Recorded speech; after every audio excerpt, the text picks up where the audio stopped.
I wanted to look up who's the other garbage man. I forgot to look that up. Oh, yeah. I didn't recognize him. Great idea, Timmy. Start fucking backwards. Start at the very Let's start at the very ending, the very worst place to start.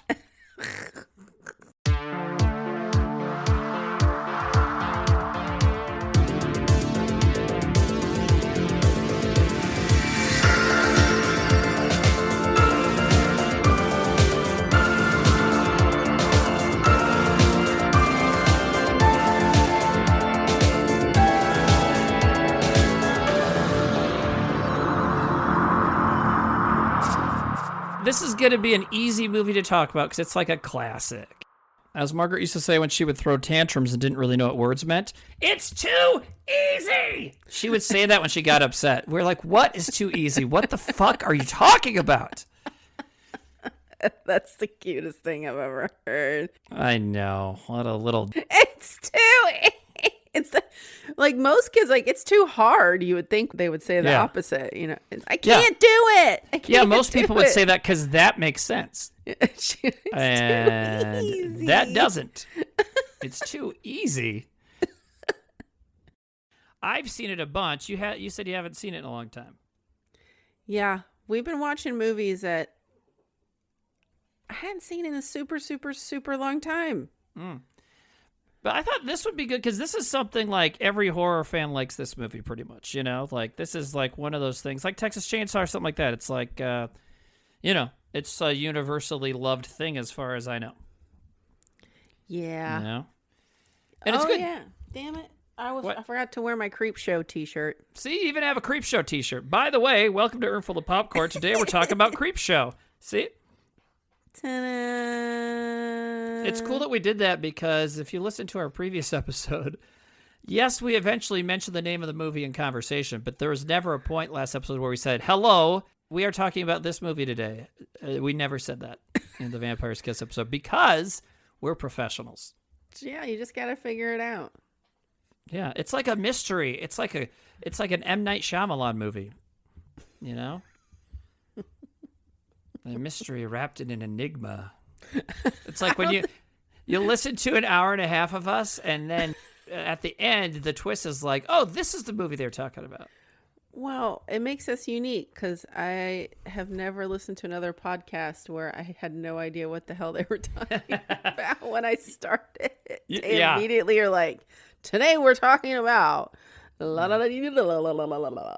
Yeah, what do you want us to spoon feed you fucking assholes? But I guess we could stop. I mean, all the episode titles are the name of the movie, but we could stop doing that and just say, episode 27, The Discreet Charm of the Bourgeoisie. Oh, that's actually the name of a movie, but it'd be, that's what we should do. Use other movie names.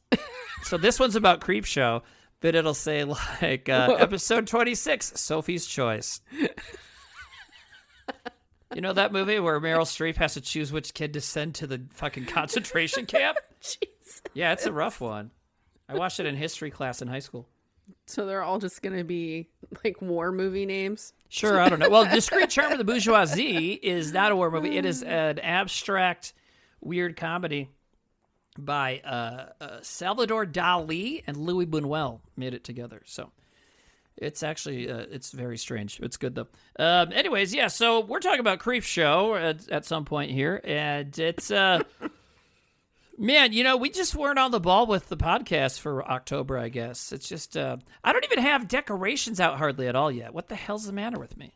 Everything's the matter with everything. Yeah. Also, the stores that I usually like to go to last minute for sometimes costume ideas or just to grab stuff because it's on sale, all of their Halloween shit is gone already.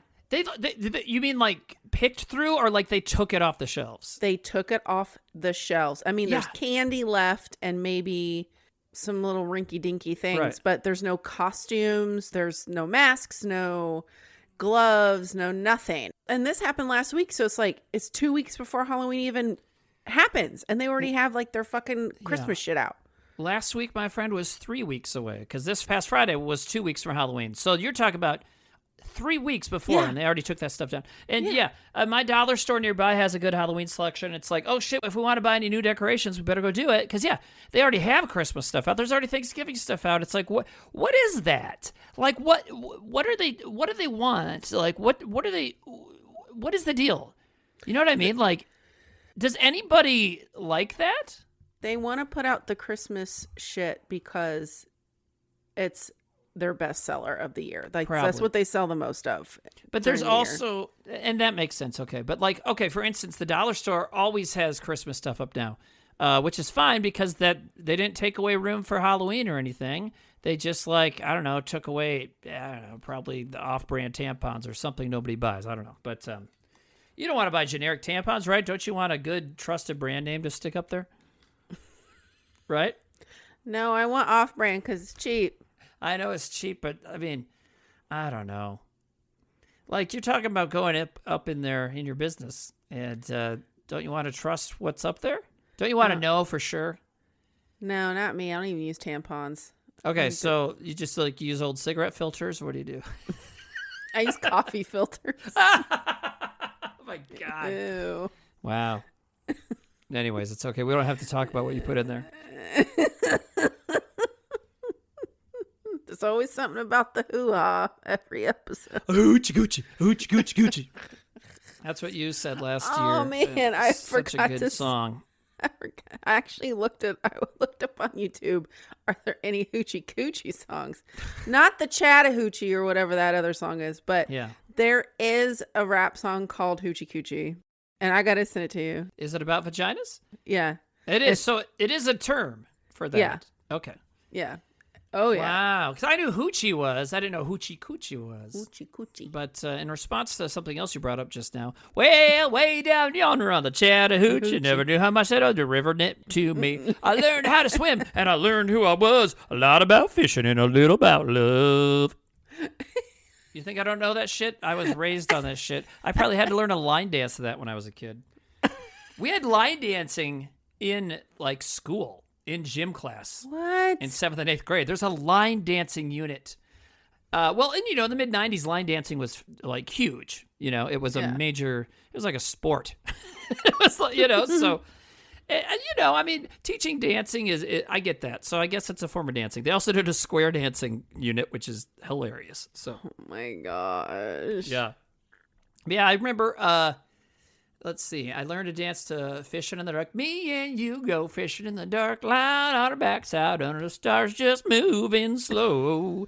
We learned that one. We learned one to the Watermelon Crawl. I forget what the song is, but some Watermelon Crawl. They all sound the fucking same. Watermelon Crawl. Oh, at least like in the early 90s country, I don't mind because it's like dopey. You know what I mean? And now it's like, well, my first name and my last name are both first names, and I'm fucking racist. Like, that's what the songs are now, So, we're talking about Creepshow, and we might try and squeeze in another George Romero movie before the end of the month and just make that what we did in October. And I don't know, if Shandy's life slows down, if my life slows down, good fucking luck. We'll go back to 2 a month, but it's been a little touch and go lately, so...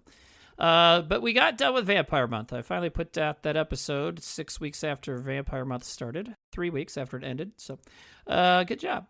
And did you watch any other vampire movies in the meantime besides the ones we did? Yes. So what I've been doing. I always watch a lot of movies, but in October only horror movies. Mm-hmm.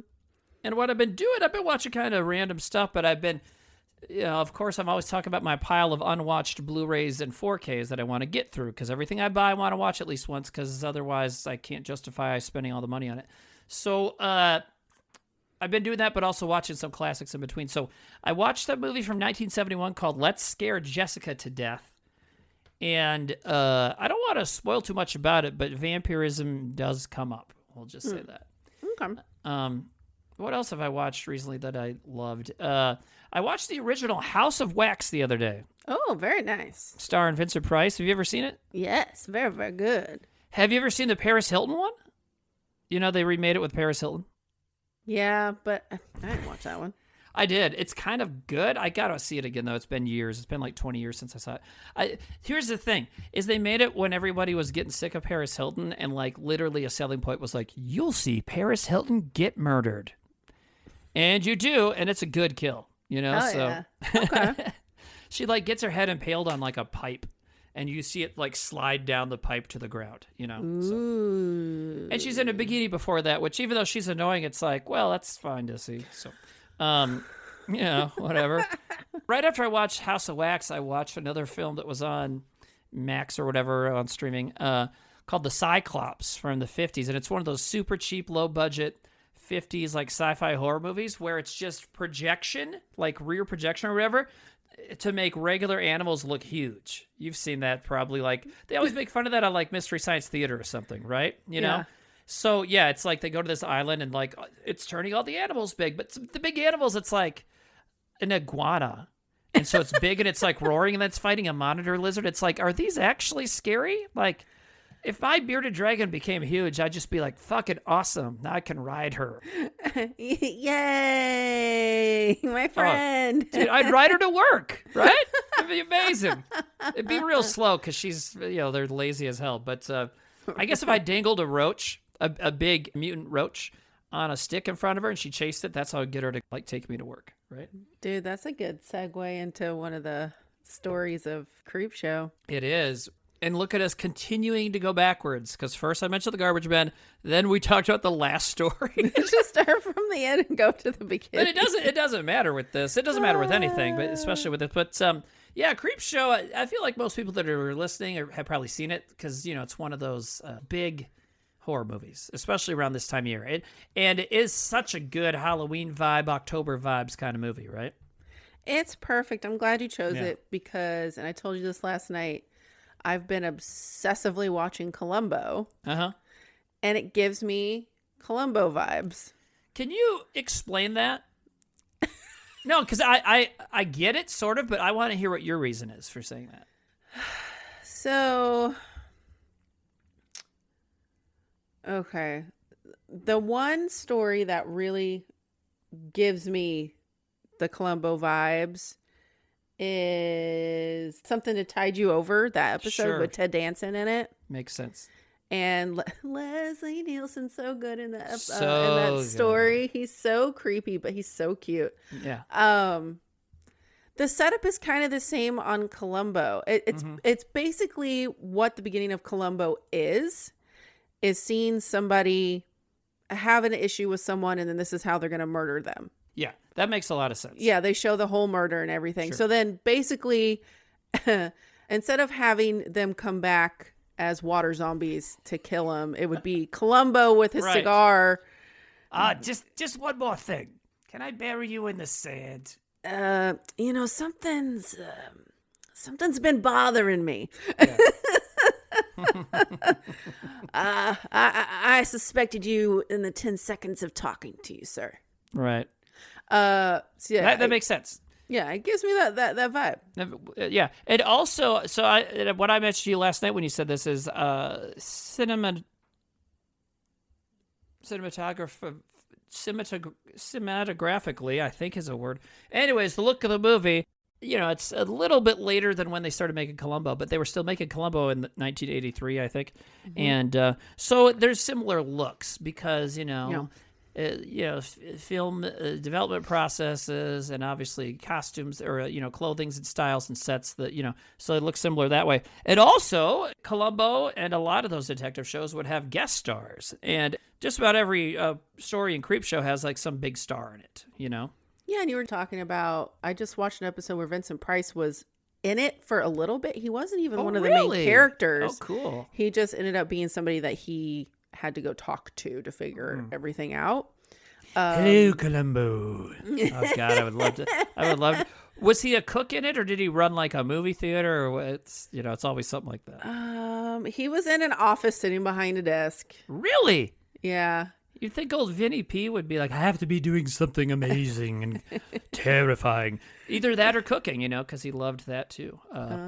His cooking show has nothing to do with Halloween or October, but I still would like to watch some this month because it's just Vincent Price, right? And like even when he's making a souffle, he puts it in the oven, and souffles are notoriously hard to get right. So he puts it in the oven and then goes to the camera, now the real terror begins. So good. And he's not like, he's just wearing his regular 70s clothes in his regular 70s kitchen. And it's great. But anyways, so that makes sense. So the other thing you said was it's like Batman. Now, that I don't know what you mean. Well, because some of the shots were kind of the angled shots, and then you have the comic book vibe, and then also the lighting, will there be like the reds and the blues and the... Okay. You meant Batman 66 specifically. Okay, cool. I got you. Hey, we haven't talked about Batman in a few episodes. I think it's only been one, but yeah. Just this one. But here's the deal. Last movie, Vampire's Kiss, we did talk about a Batman. So... Waka waka! I'm a comedian. Anyways. You're also a dad, so you gotta have the dad jokes. It's doubly dangerous around here. But yeah, no, you're totally right about that. And and that's actually a way to talk about the beginning is the comic book style, and what you're talking about is Dutch angles, and yeah, Batman loves those as well. And yes, the very expressive color in parts of it. So, do you know about EC Comics and like the Tales from the Crypt comic in the 50s and all that stuff? I know about the comics, and I'd read the Creepshow book too. I'm not talking about Creepshow. I'm talking about like the actual comics from the 50s. Like, these stories are kind of that are based off of. Yeah, well, no, they're not based off of that. So here's the deal. So EC Comics was a big comic label. It started in the 30s or 40s, and it used to stand for Educational Comics, and it was about like Bible and history stories.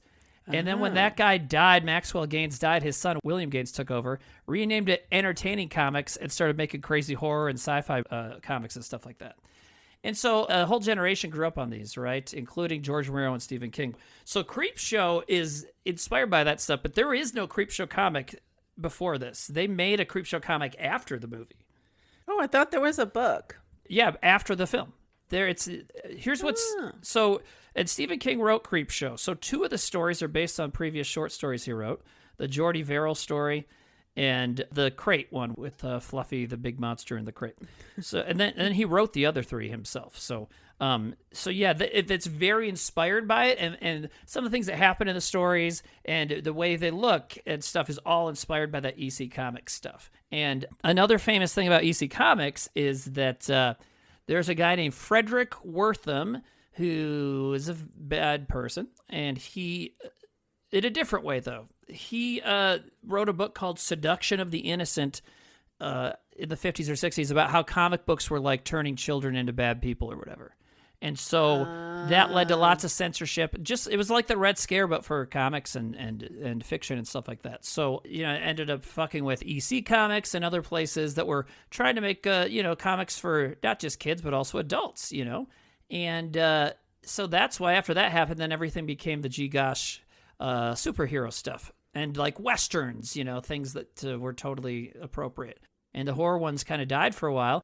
So yeah, Frederick Wortham is like a villain from history not a lot of people talk about, but he like fucked with art, You talk about censorship and stuff, and that was a really horrible one, so.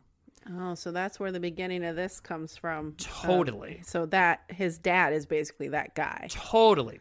Yeah. First of all, it's an anthology movie, if you don't know. If you're listening and don't know what this is, which means it's a bunch of little stories, and that's a horror tradition.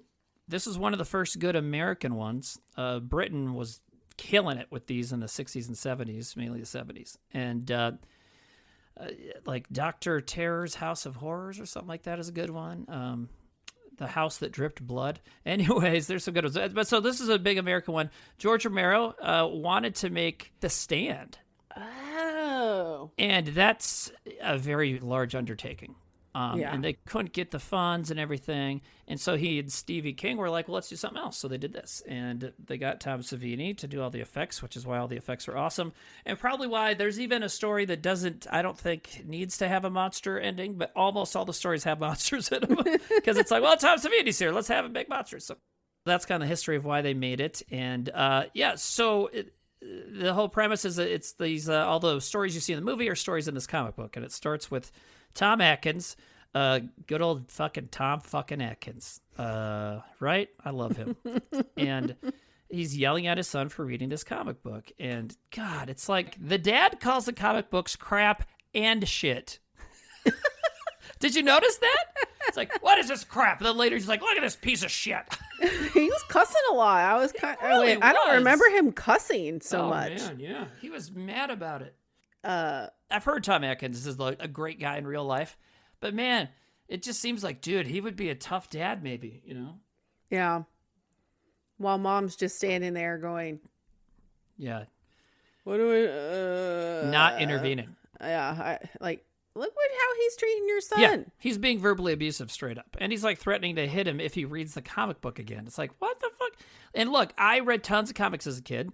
And, I didn't get into horror stuff because once the superhero comics were made in the 60s to replace comics like Tales from the Crypt and stuff, well, obviously then, as everybody knows, then superheroes became comic books, synonymous pretty much. So, but I read comic books in the 80s and 90s, and my parents weren't always into it.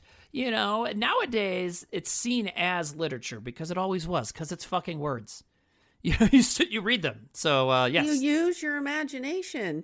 Just because it's showing you something, you still are conjuring it up in your head and having this awesome world in your brain. Yes, and you still have to read the words and interpret what they mean and all that stuff. So so nowadays it's considered that they have comic books in school. But when I was a kid, it was still well, you're wasting your time reading those, right? So my parents weren't always crazy about me reading comics. However, they were never, ever this mad about it. No, it reminded me of the Twisted Sister music video where the guy's yelling at him about rock and roll. Yeah. And then Michael Jackson did that again for the Black or White video. Yeah, George Wendt as Macaulay Culkin's dad. Turn this down. I just always remember him spitting, just getting so irate. He just kept spitting. It was so gross. Yeah. The only comics I was reading growing up, I had all sisters, so I was reading the Archie comics. Oh, sure. Yeah, because I would find them at the thrift store for super cheap. Sure. At Trash and Treasures in Kansas City, Missouri.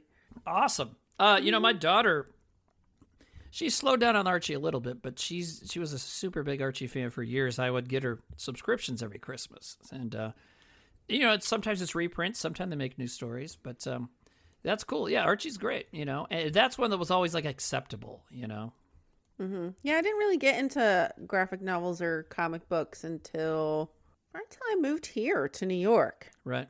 And would go to Forbidden Planet. And now I have tons of comic books. Right. Well, I remember I bought you way back in the day because I'm one of those people that if I think someone will like something, I'll do anything I can to get them into it. Right. And I knew you liked The Crow, so I remember I bought you a copy of the comic book, the paperback, whatever. I still have it. Oh, you do still have that book? That's great. Mm-hmm. Cool. Yeah, it's just a fun thing to get into. And, Watchmen really helped popularize, serious comics again. And then people took it too far. Frank Miller made The Dark Knight Returns, which is a great comic. But then everyone's like, oh, so Batman needs to be dark and depressing all the time, forever. No. What? No. Yeah, but we're still learning the wrong lesson from that one. But and I still contend that Adam West was a great Bruce Wayne. You can have the weird darkness and depression without having everything be black. Yeah, it's definitely time. If you're going to keep doing Batman, which it's never going to end, at least do something a little different. Yeah. Well, I do like The Batman, and they're making 2 more of those, and then they'll be done with it. But I like that because it is a dark and weird thing, but it's so stylish. Mm-hmm. I like that he's goth. He has eyeliner and shit. And he, but he also kind of towards the end starts maybe becoming more of a positive person, which is interesting. So, yeah. And actually the best character development for Batman in a recent Batman film, Lego Batman. So I still haven't seen. It's fantastic. One time my brothers and I were hanging out and my daughter was with me and we were talking about our generation's Batman. Me and you were the same generation. Ours would be Michael Keaton, My brother, who's about 30, 31, his would be Christian Bale. Mm-hmm. And so my daughter says, my generation's Batman is Will Arnett. I'm like, that's awesome. You know? But in a lot of ways, like I said, that movie, just like I say, the old TV show has good Batman stuff in it. I almost said the word content, which is cool that I didn't, because then I would have put my head in the oven after this. But where are you going, Timmy? I gotta get out of here. It's time to end. Sweet. Now it's my podcast. Hey, everybody. It's a Shandi podcast. It's a fancy podcast. Gonna talk about Cats Cast. Anyways, if you ever do one, there's your theme song. You're welcome. Anyways, but yeah, so that's the history of comic book things and why it was like a big deal and why they did it this way, because they were kind of saying like, screw you.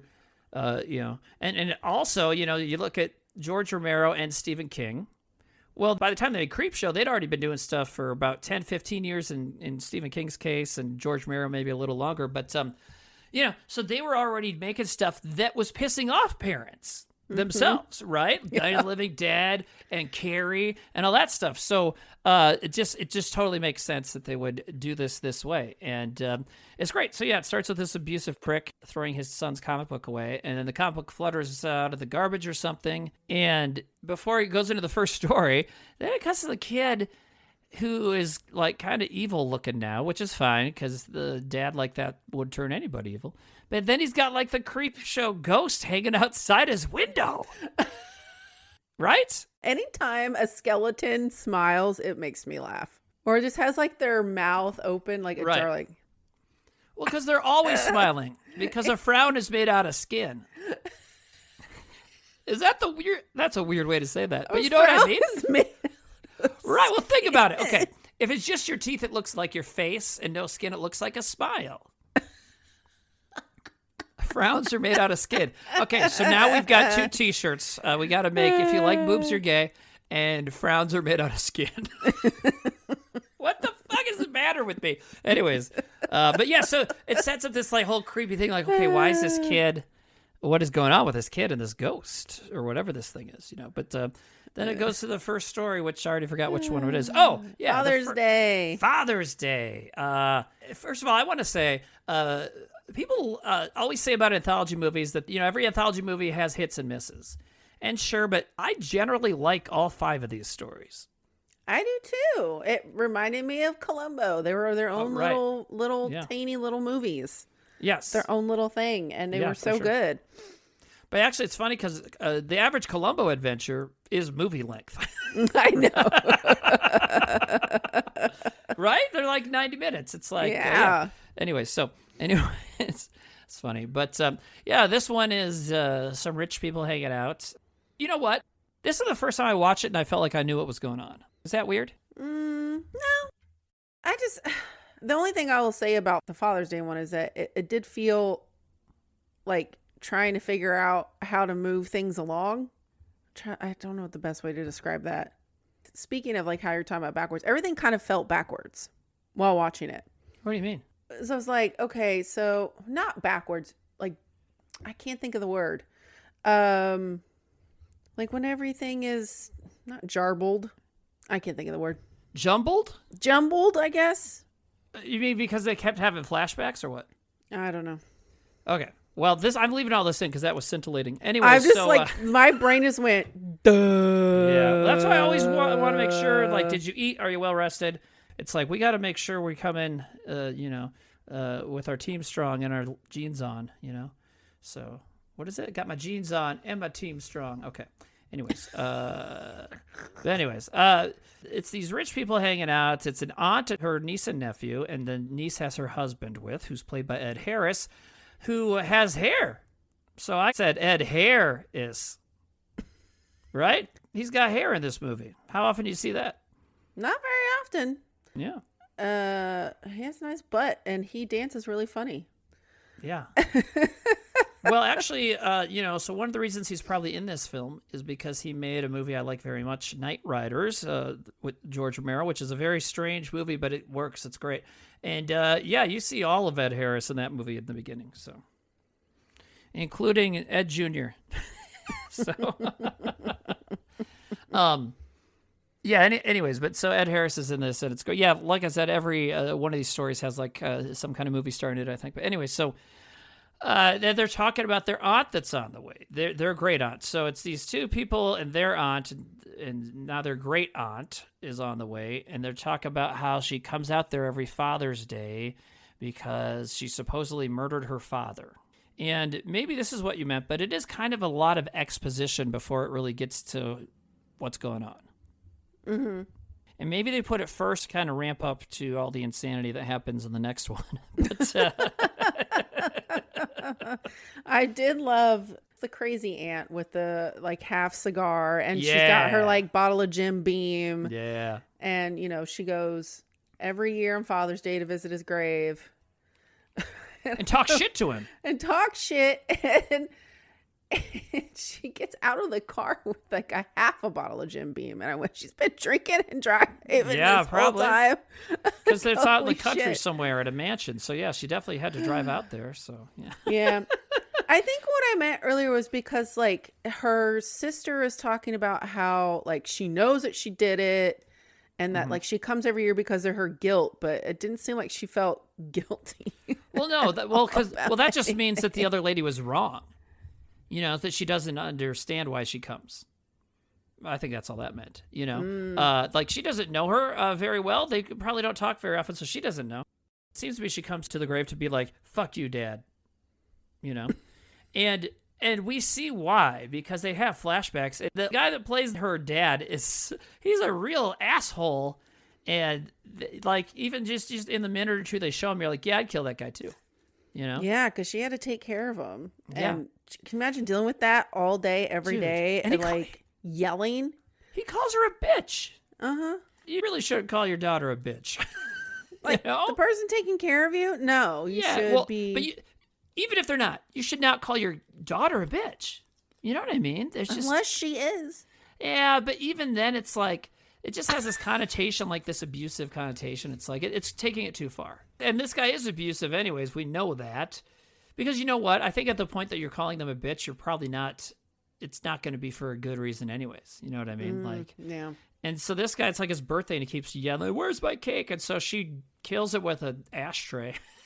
Oh, and he also had her husband killed, she's pretty sure. Yeah. I guess that's a detail that's important in explaining this. Him banging his fucking cane. Oh, yeah. That was driving me insane just for the couple times he was doing it. So. Well, they did a very good job making his behavior scary and disturbing. It was funny, but it was kind of disturbing, So she comes out to talk shit to his grave. And meanwhile, inside, they're like, well, where is she? And while she's talking shit to the grave, his hand comes out of the grave. Oh, no. And our old rich white men never die. That's why this one is a magic zombie. Because they never fucking die. They always get real old, Yep. Sucks. So, and then Ed Harris is like, I got to get away from these rich assholes, including my wife. So he lights a cigarette and goes outside, starts walking around, and he's looking for the aunt. What's her name? Is it Beatrix? I can't remember. Bernice, it's something with a B. Anyways, so he's looking for her, and he finds part of her bottle of Jim Beam. Now, would you do what he does? Yes, I would definitely take a swig. You would? Yeah. Okay. Because you don't know where the fuck you don't know what that's from. Yeah, you didn't know it was hers. Yeah, it could have been there for, I'm sure you could probably tell if the label's old and wrinkled that, okay, it's been here in the elements for quite some time. So it probably looks like it was just set down there, but still, I don't know. What if they had herpes or something? I guess it's alcohol. It'll kill the germs, huh? It's Jim Beam, so. Right. Which we do see someone try and kill the germs with alcohol in the next story. So I found that there's like one little detail that trips over to every story, by the way. So then he looks for her. He doesn't find her, but he falls into an empty grave. And then he looks and sees that she's dead. And then the zombie guy shows up. And does he say, where's my cake to him? He probably does. I don't remember. The whole time he's laying there. Mm-hmm. And the piece of stone from the headstone starts to like creep. Mm-hmm. They like to use the word creep a lot in Creepshow. So I creep. Yeah, I'm gonna crush her head now. He just kept like looking up at it, and I'm like, Get up. It's gonna fall on you any moment. Like, what are you waiting for? And this is before even like zombie dad he sees. So and it just keeps getting closer and closer. I'm just like, why are you still laying here? I didn't get that. It's like, you can't be that drunk from the Jim Beam you just drank. You didn't drink very much. Unless your cigarette is full of like DMT or something, like, what the fuck is your problem? The minute I would see a big thing of stone coming at my head, I'm gonna roll out. I'm rolling out. Yeah, roll out. Man, we've referenced like 13 rap songs already. We're doing great. Anyways, roll out. Tell me, who's your housekeeper? What you keep in your house? Talk about diamonds and gold. That's what you keep in your mouth? Fucking Luda. Chris Bridges, baby. Anyway, so, what the hell? So that's a weird thing. And so he does not get out of the way in time, and it falls on his head. So then I wrote, Ed no headis. So I know. But so the old man zombie is around now, and now we know that for sure. And he keeps saying, "Where's my cake?" And then it's almost over. Like, the story's kind of short and weird. He goes into the kitchen, and he's like, "Where's my cake?" And he kills the maid. We don't see that. No. But we know that he's in the house now. And meanwhile, back in the house, you got Ed Harris's wife and her brother, and then their aunt are still there. And they're like, "Well, where the hell's everybody going?"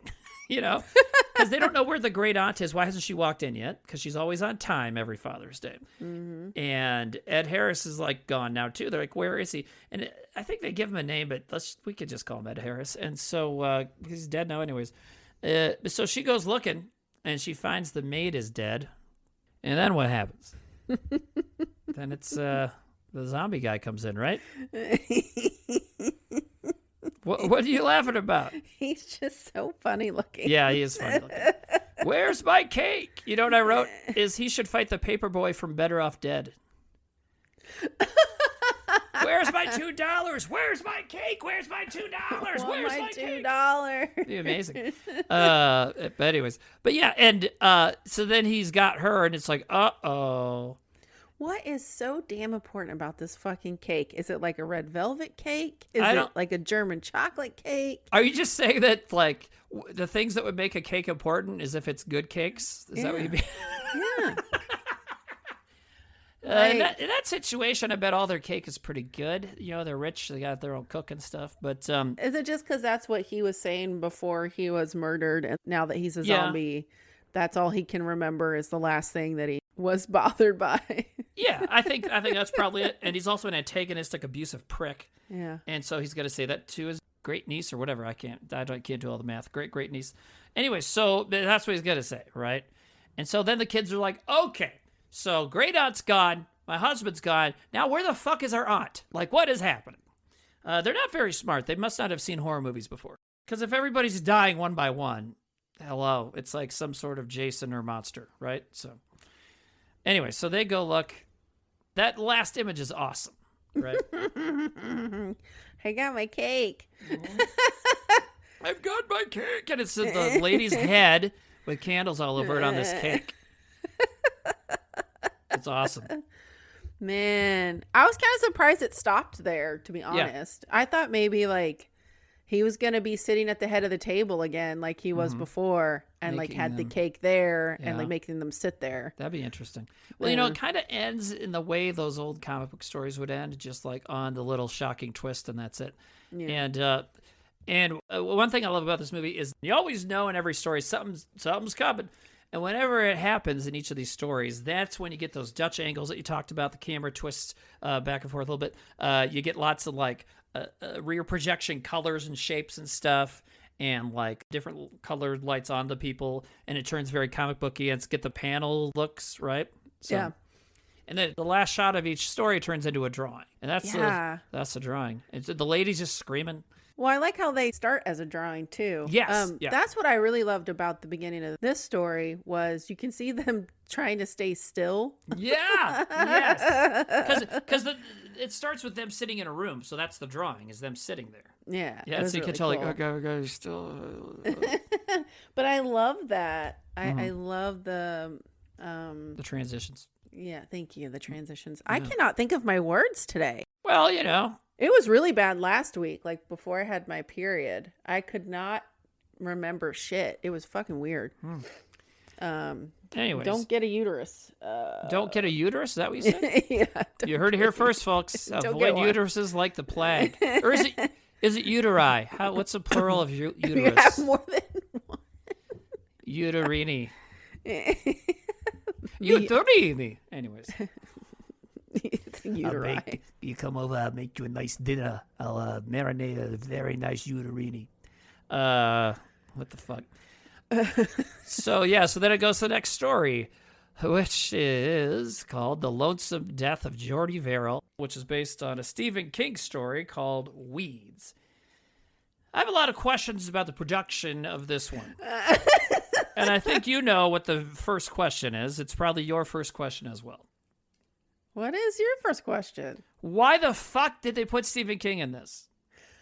I liked him in it. Yeah, I liked it. And I want to know, so because this is based on a story he wrote, and then he wrote the screenplay for it. So when he wrote the story, it was like, did he imagine it as like someone who sometimes has a hick accent, swears so much that it's like weird and annoying, and never can settle on his own voice? Is that what he imagined when he wrote the story? His little bunny buck teeth. Yeah, it's ridiculous. His little kind of Beatles shaggy 60s haircut that he's got going on. Yeah.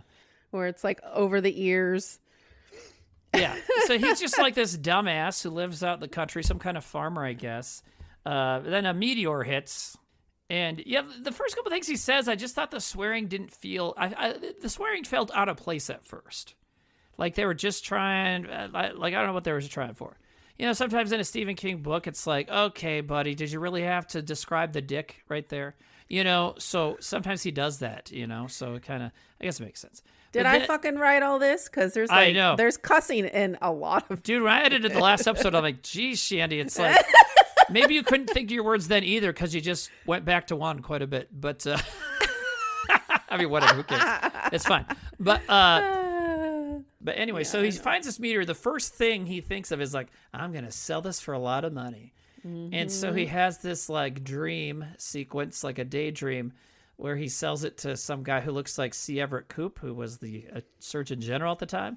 It's not him, but and the guy's like, I'll give you $50 for it. And Jordy goes, I'll take no less than $200. That's what he's going to ask for. That's the magic number. Yeah. And it is, because then he says then it goes back to reality. He's like, yeah, I'll get $200 for it. He's like, I'll pay off my bank loan. I'm like, hold on. You have a loan for $200? I don't want to give anybody shit for their financial situation, but it's just funny that that's what they landed on. You know what I mean? I guess they're just trying to make him stupid. I don't know. But then he breaks it. And then his daydream starts again. And the guy's like, we're not going to pay for this broken meteor. Busted ass meteor. Yeah. And I love all the dream sequences. They're so good. But then he gets some good swears in there because then, you know, he touches it and it gives him warts. And then he accidentally breaks it. Yeah, those weird little bubble pustule things. Those little pustules. Yeah, pustule. That's a good word. So you can't think of other words, but you said pustule. That's a really good word. Very good. Good job. But so it cracks open, and then he gets some liquid on him, and that's some good swearing. Oh, meteor shit. Meteor shit. That's great. But before he breaks it, I guess we're going in a little bit out. Or it does look like a big turd that fell from the sky. It does. So, yeah. But he just means the goo in it. And then he's watching TV, drinking a beer. And then what happens? Oh, he goes and gets a big old bottle of vodka. Oh, no, you're way ahead. No, that's after I? Oh, yeah. Because he doesn't notice what's happening first. He's watching TV, drinking beer. And oh, that's right. That's right. That's right. There's a middle part to this. Oh, yeah. Anyways, and then when he pulls his hand off the bottle of beer at one point, he notices those blisters, his pustules, good job, Shandi, have turned green and furry and mossy. And then he's like, because he's been drinking a beer. So then he notices that it's in his mouth, and his mouth is getting furry and shit. And then it kind of cuts to later on, and he's going, oh, it itches. He's itching his itchy. Yeah, and he's itching his wall, scratching his back against the wall, and he just starts noticing that it's happening. And then he's like, maybe I should go to the doctor. Maybe go somewhere. Yeah, but then he daydreams about what would happen if he goes to the doctor, and I love that part. Because, like, there's like a model skeleton that's like moving around in the background. Is that also when he's like, oh, those are going to have to come off, like his fingers? And he has like the big, yes, like kitchen meat cleaver. This is going to be really painful. Yes, he has, because the green's getting all over his fingers now. There's a planty looking thing that's growing all over his hands. And so, yeah, the doctor's like, those will have to come off. He's like, oh no. Those will have to come off. Yeah. And then he like looks outside and he just sees that it's growing outside. He's like, no, and slams the door. And this is when I wrote another title for the story could be Mega versus Space Rock. Because isn't this guy exactly what those people are? You don't trust doctors out of fear because you're a pussy. You're watching TV instead of paying attention. And then you just shout no and run in the other direction when you're confronted with the consequences of your actions. And you're a grifter. So you only think, like, how can I make money off of this? Yeah, exactly. That's his first thought. Good call. So, yeah, then he's like, this is also very stupid, but he's just like, well, instead of going to the doctor, what if I just drink a lot of vodka? He's like, he just grabs that. Now that's how you make a vodka OJ. You just dump half a bottle into the carton of juice, and then you mix it with the vodka bottle. I like how he did that. Yeah, he's got the which pitcher. Is also like, okay, he just has a pitcher of orange juice, and yes, if you make orange juice like from a frozen concentrate, yeah, you put it in a pitcher in the fridge, but there's not a cover on it. He didn't have a cover on it. And I don't think this guy's very sanitary, so I'd be a little concerned about that orange juice. But it's okay because, yeah, he pours half a bottle of vodka into it. Yeah, then he stirs it with the bottle. I think it's also because he's trying not to touch anything. You know, but I mean, he's also an idiot, so it works for both ways. But oh, because he does wake up and he thought it was a dream. Yeah, and he was like, "Oh, it was a bad dream." And nope, oh shit! Nope, it's still happening. You know what? That would make such a good Halloween easy like costume. Jordy Verrill. Yeah, I was thinking that too. Yeah, that's what we should be for Halloween. We should be Peter Lowe and Jordy Verrill. That'd be good. Peter Lowe. Anyways, but yeah, so then he's like, well, maybe I'll take a bath. And then he sees his dad in a mirror, who's played by the same actor, by the way, who played the doctor in the other dreams. Yeah. So it's like, what the fuck? Oh, yeah, and by the way, that doctor's name is like crazy. The actor who plays the doctor is Bingo O'Malley. Wow, that's a great name. That's the person's name. Yeah. Well, his real name is Edward, but he went by Bingo. He was Pittsburgh's finest actor. Oh, right, because there's a shot around Pittsburgh because it's George Romero. He shot everything around Pittsburgh. So, anyways, yeah. And then the dad's like, what's the dad saying to him? Like, don't go in there. Oh, yeah, it wants the water. Yeah. But he's hallucinating now, so I guess this thing is like in his brain now. I feel bad for him. It's just that he is also an idiot, an ignorant and kind of shitty guy. But yeah, so it's in his brain. It must be because he drank it, you know. Oh man, when he goes, not down there. Yeah, it's because he looks in his underwear, so it's growing on his schwanz. Yeah, you gotta wonder. So if it never went in him, would it just have grown all over him? Probably, and it still would be awful, I suppose. But this reminds me of something I heard once. Poison ivy is a thing people are familiar with, but there's also poison oak, right? Which is also, if you get that on you, it's the oils from the leaves. It's also itchy and stuff. So back when I was married and living in Portland, my wife at the time had gone camping or something with some friends and got poison oak. So we went to like a little food co-op thing because everything in Portland, like no matter what store you go into, they're going to have like bulk bins of granola. So we were at the co-op. Outdoor stuff is a big deal there. So they had a special soap you use to scrub, areas that are irritated by poison oak or poison ivy or whatever. So we go through the checkout buying that, and this girl tells us, she's like, oh, you got poison oak? Is it just on your skin?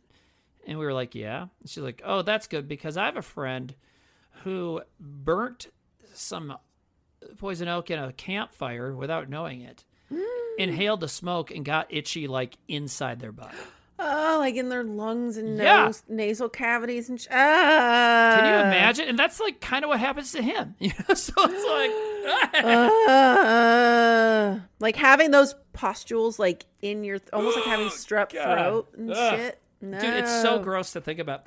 And I had not seen this movie at that point, or else it would have been, here's a little tip. Tell your friend to get half of a bottle of vodka and some orange juice made from concentrate. And you stir that shit in. You actually just put the bottle in upside down and then just stir it around, then drink the whole damn thing. It'll be fine. But no, it's not fine. It doesn't work. And like you said, he like passes out, he falls asleep, he wakes up, and it's still happening. So yeah, then he's like, I'm going to take a bath. And his dad appears and says, don't take a bath. And then this is where it gets sad. You feel bad for him. He's like, Dad, like I'm going to die anyways, or I'm at the end anyways, or something like that. Yeah. And so he gets in the tub.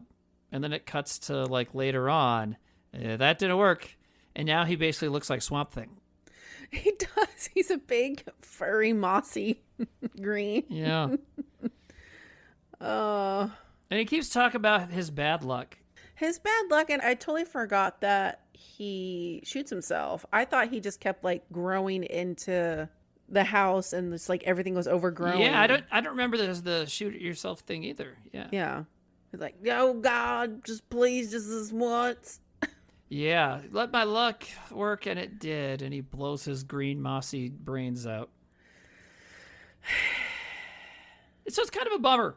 But it's a fun, weird one. And okay, but yeah, the Stephen King thing, it's just like, I mean, he famously is a bad actor. That's one thing. It's like a lovable detail about him, you know? Even like when he made Maximum Overdrive, which was around the time when he was really at the height of his addiction issues, I think.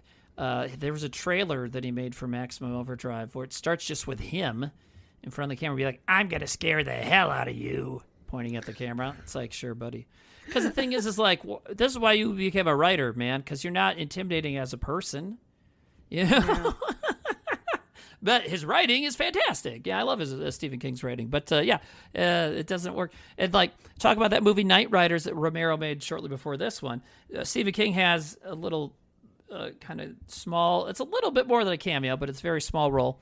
And he's like eating a sandwich watching this thing happen, this Renaissance Fair thing, and just like talking over his sandwich. He's like, this is bullshit kind of stuff. So, you know what? I think it's just the kind of characters he likes to play. When I say like, it's just an idiot who swears too much, I think that's just what he likes to be, you know? So he's like, nah, I got this, Romero. Yeah. I got this one. And then where are my overalls? You're giving him an accent, and that's my problem with it. He doesn't have an accent, and he should. He should.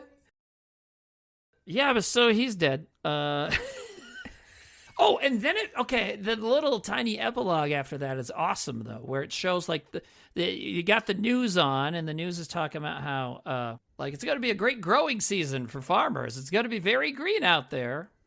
And then you see that all the plants from this meteor, they're all grown all over the place and kind of creeping towards Portland, Maine. It's taking over. There's a couple episodes here that have a very apocalyptic ending, which I love. Mm-hmm. I love it, love it, love it. So, and this is one of them where it's like, oh, the plants. So then it's going to turn into that stupid. Talk about M. Night Shyamalan. It's going to turn into that movie, The Happening, right? Wasn't that plants? Oh, I don't know that. I didn't see it because it's Mark Wahlberg as a scientist, which was I was like, well, I don't have enough imagination to make that make sense. So I can maybe skip that one. Yeah, I'm not gonna see it. Anyways, but so The Happening happens at the end of this. The plants are taking over the world. You know, between these, it goes back to the comic book floating around, but not much is happening. And so then it goes to the third story, which might be my favorite one. I don't know. I love the third story. Is that the... I think I wrote that. I didn't write them down in order. Something to tide you over. Oh, yes. The Liam... Liam? Leslie Nielsen? Liam. The Liam Neeson one. Oh, well, you know what? You can be forgiven for that because he just played Frank Drebin Jr. in the Naked Gun reboot thing. So there you go. There you go. And they do have similar names. So yeah, Leslie Nielsen. Yeah, and Ted Danson. Mm-hmm. And I wrote down, it's like it was a good idea to follow up King's performance with two fantastic actors. Yes. Yeah. Indeed. It's like, a good okay. palate cleanser. Yeah, now I can be pulled back into the story. Good. And this is a good creepy one. It feels like a good Twilight Zone episode. It did feel like a Twilight Zone. Thank you. And Because there's another one later on that I was like, the X-Files took this. So. Oh, the last one. Yeah, for sure. But anyway, the name of that X-Files episode is Coprophages. Why do I know that? My brain just bubbled that up just now. Like, by the way, it's time for you to remind your friend that you're fucking insane. Okay, cool. Thank you. Nerd. Yeah, total nerd. Anyways, Something to Tide You Over is the third story. It's a simple story. Leslie Nielsen is a rich asshole, and he knows that his wife has been having an affair with Ted Danson. And hey, who's going to blame a wife in that situation? Not right? me. 1983 Ted Danson. Hello. Come on. Hubba hubba. Hubba times 2. But so he's like, hey, he kind of just shows up at his house. And when he's trying to open the door, he just tries to push his way in. And Ted Danson's like, hey, man, I can bench 300 pounds. It's like, can you? I don't know. But so he's basically saying, hey, if you got to come with me or you'll never see Becky again. Mm-hmm. That's his wife who's been having an affair with Ted Danson. And who is Harry. Harry is his character's name. So then Leslie is Richard, the bad guy. And so Richard takes him out to the beach. And just kind of like being very weird. He kind of says that he's insane about certain things. And about keeping what's his, right? Or what he owns or something like that, right? Yeah. Yeah, which I'm sure you had a problem with. Who wouldn't? But I always say who wouldn't. But I mean, I know you would. Like, this is the kind of thing that you're going to comment on because you hate it when dudes are shitty. And this guy's so fucking shitty about it. He's really, really scary, actually. Mm-hmm. Yeah. Good call. Yeah, when you think that, like, just because you're married to somebody that, like, they belong to you is a really fucking strange concept because then it gets into the thing of, like, rape in marriage was not, like, considered a thing. Right, yeah. It was, well, you're his fucking wife, so, For a long time, it was, as he says. Yeah. So it's just terrifying. Yeah, it's like, totally. What? Because it happens, and there's still people that think that way, Yeah. So that's, there's a lot of supernatural wackiness happening in these, but there are real things that are scary in this. So the first one, the abusive dad, and this one, this horrible husband. And no wonder she ran to Ted Danson because he also seems like a nice guy. So, he's total package, and he probably has a really good bartending job. But Bing, bing, bong. Cheers. Anyways, cheers to you. But so he takes him out to the beach, and he says, like, don't worry, you're gonna see Becky again if you come with me. And he leads him out to the beach, and there's a hole. Dude, this whole idea is really cool. Yeah, terrifying. So the name of this beach is Comfort Point, and he calls his house Comfort Station. And I know several park rangers at a national or state park or any kind of park like that. The comfort station is what you call the bathroom. So that's weird. But anyways, he pulls a gun and says, "Get in the hole, Harry." And then he starts piling sand up on him. Take that sand and start pulling it towards you. The whole thing, and this is why you could tell Harry is much better for this woman than her husband, because he's actually worried about her. And like Richard seems to know that this guy's a better person than him, because Richard doesn't care about this woman, clearly. But he knows that Harry does. So he uses her to make him do whatever he wants. He's not, like, Harry doesn't care that his life's being threatened. He cares that this guy is doing something bad to the woman he loves. Yeah, fine. Just fucking shoot me and get me out of the picture. Just make sure she's okay. Yeah, exactly. Fucker. And yeah. And then he's like, I have money. And I'm like, oh, he must be a great bartender. But but I mean, it's funny that he says that because Richard owns this whole beach, he says. And he's got like a huge house. So it's like, okay, well. It's very private. Yeah, nobody can hear him yelling and stuff. So it's so cringy when like somebody's screaming for help. And they go, no one's going to hear you. And then they start screaming themselves at them. Yeah, just to prove it. It's the cringiest fucking thing. Yeah, it's like, oh my God. Yeah. Like, you really can't do anything here. Save your breath, dude. Mm-hmm. So then Save your breath. He's buried up to his head in sand, and he's past the tide line, which means, if you don't know beach talk, at that line, the water will never come past that line. But if you go past it, at some point, if you just stood there all day, at some point your feet are going to get wet because the tide's going to come in. So he buries this guy neck deep in the sand past the tide line, which means the water's going to be eventually getting to him and going over him and all that stuff. You ever get buried in the sand? I think so, yeah. It's fun. It feels weird. It feels good. Yeah, I liked it. Yeah. I think I let my daughter do it or something. I can't remember. But, yeah. So he gets buried up to his neck in sand, and presumably it's on some sort of sound stage because you can kind of see the whole thing kind of shudder sometimes. But and this is a creepy thing, too, is Richard, the bad guy, is like, well, try and move your arms. And he can't because of just the way that works when you get buried. Like, I forget how he puts it, but there's no tension. There's no way to, like, get your arms moved because everything's just, like, it's like you're stuck, Yeah. So and that's really terrifying to think of, like, oh, my God, I can't move, Also, yeah, I mean, one of my fears is drowning. I think that's... It's a horrible way to die. Yeah. And, that's just this whole thing is a horrible, crazy murder. And so then he, goes and gets an extension cord and hooks up a TV.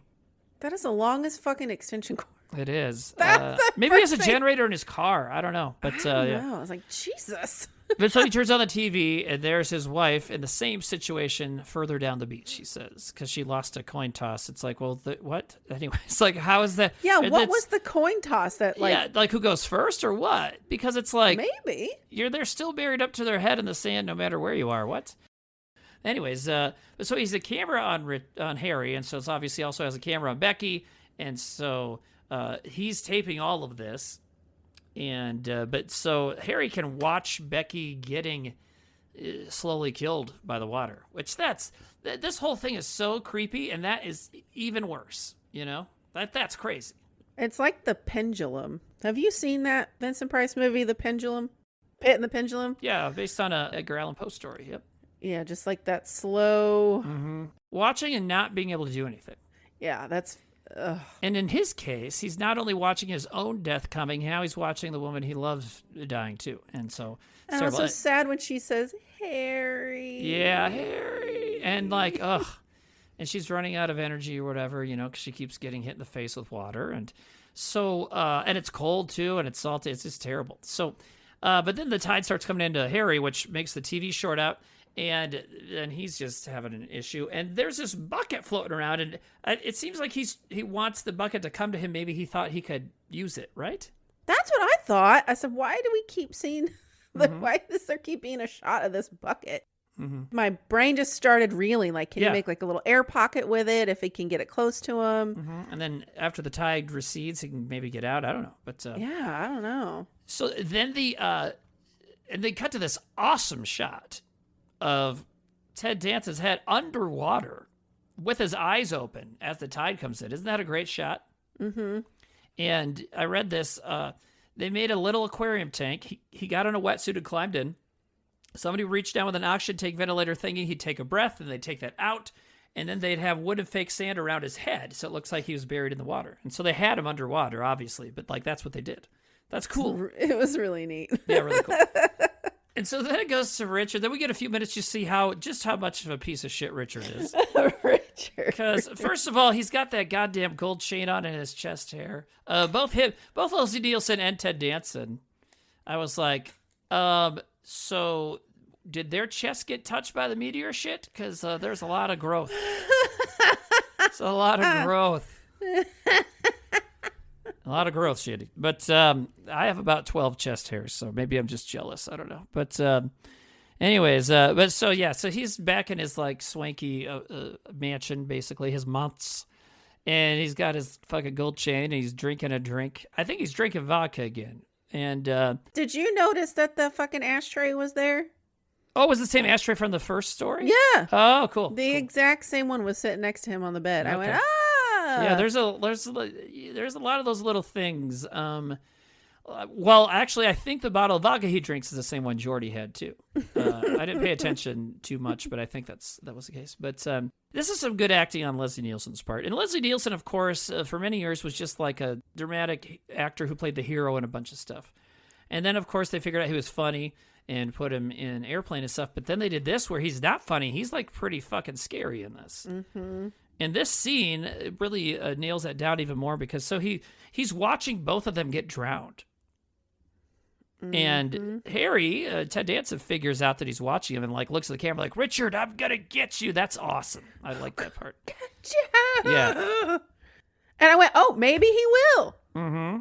It's like maybe somehow he'll get out. Mm-hmm. And so when he starts, Richard Leslie Nielsen, he starts watching these, he's like laughing, like, and then as it goes on, he gets like really somber and morose. You know, his wife cheated on him with this guy, right? So he's like kind of mad. He's like, "Save your breath, Harry." Did you not feel like he was giving off these like second thought vibes for a second? Could be that he was kind of sad about what he did. Maybe should I go check on him? Yeah. But he does state several times that he's like crazy, and he acknowledges that he's like crazy about this, you know? So I think any second thoughts didn't really have a chance. But yeah, he could be having them though. Yeah, for sure.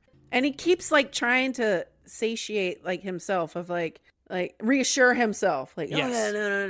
The tide took them away. They're gone. Yep. They're gone. Yeah, they're gone. And he like, you know, he goes and takes a shower and, because you got to have something sexy happen, you know. So there's Leslie Nielsen taking a shower. And he notices, like, weird things happening on a security system. Like, one of the cameras goes out. And then it turns out that Harry and Becky are now, like, zombies. And they brought the fog with them. Yeah, the fog, which it's like the fog. I wrote the fog because it's like the fog from John Carpenter movie The Fog. Yeah. Which also brings in pirate zombies with it or whatever. So they're there, and he comes out, and he's like, oh, God, and he tries to shoot him. And they're even more powerful than zombies because he shoots them both in the head, and it doesn't stop them. Oh, yeah. Every time they got shot, and it was just kind of like this wet green, like, spew come out of the hole. But then I liked when they talked, it sounded like they had water in their mouth. Yeah, it was cool. It was really cool. It was cool. When I read this plot on Wikipedia, just to remember stuff, they don't refer to them as zombies. They refer to them as revenants, and Revenant. In folklore, which I've seen used in video games and stuff, or in magic cards probably, a revenant is a spirit or animated corpse that is believed to have been revived from death to haunt the living. So it's kind of a mix between a ghost and a zombie, sort of. So, that's so they're cool. like, we just... we want to take you to the beach, Richard. And like, it's awesome. And that's what they do. And this is another one where now here's the scary stuff. So then you get the weird projected shapes behind him, the Dutch angles and the color again, and lots of good blue and green colors to represent, like, you know, the ocean and stuff. And they take him and bury him up to his head. And he's like, I could hold my breath a long time. It's a great ending. It's so good. Is that where that one ends? I think so. Yeah. There's not like a little epilogue-y kind of thing. No. And so here's the thing with that one. I love it. I kind of wish there was a way they did it without the supernatural aspect.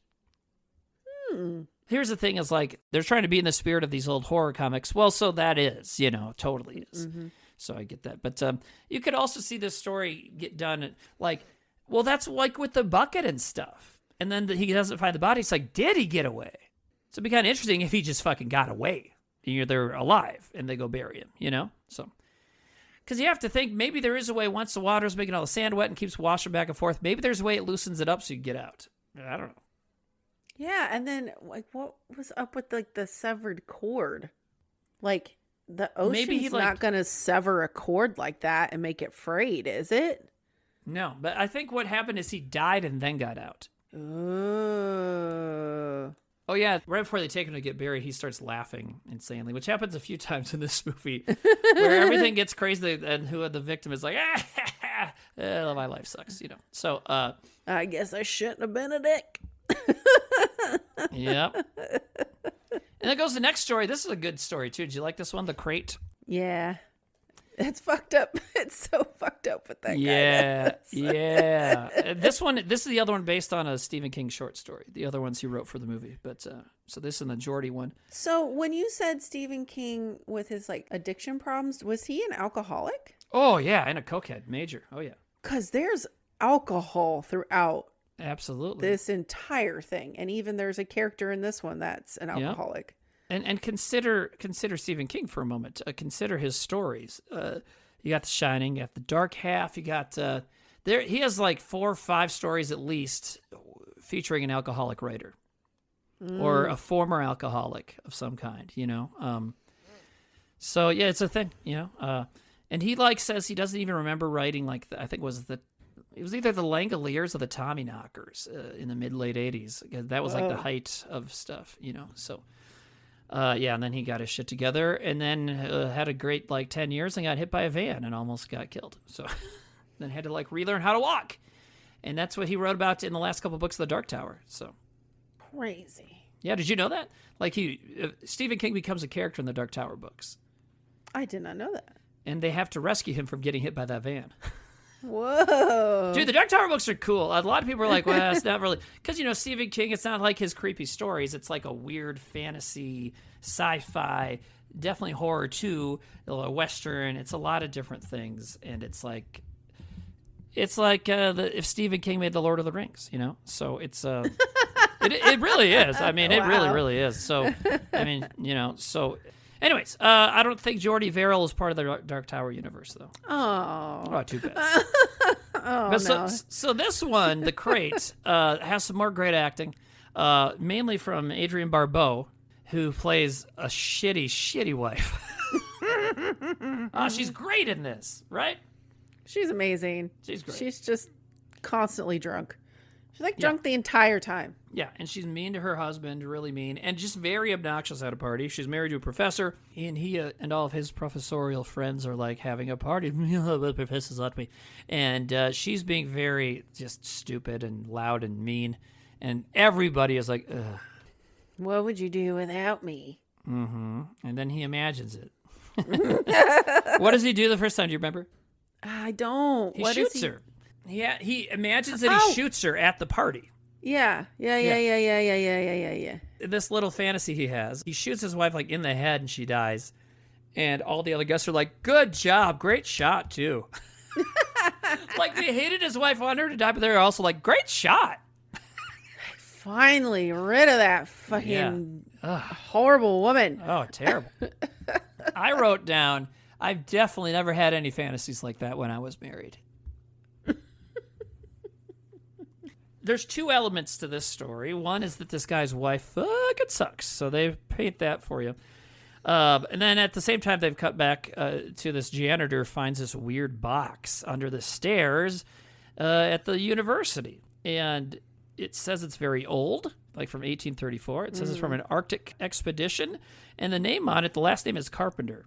So I thought maybe it was a little salute to the thing, even though that was Antarctica. But the main character, Henry, has this other professor friend who looks a lot like the evil professor from Reanimator, but it's a different guy.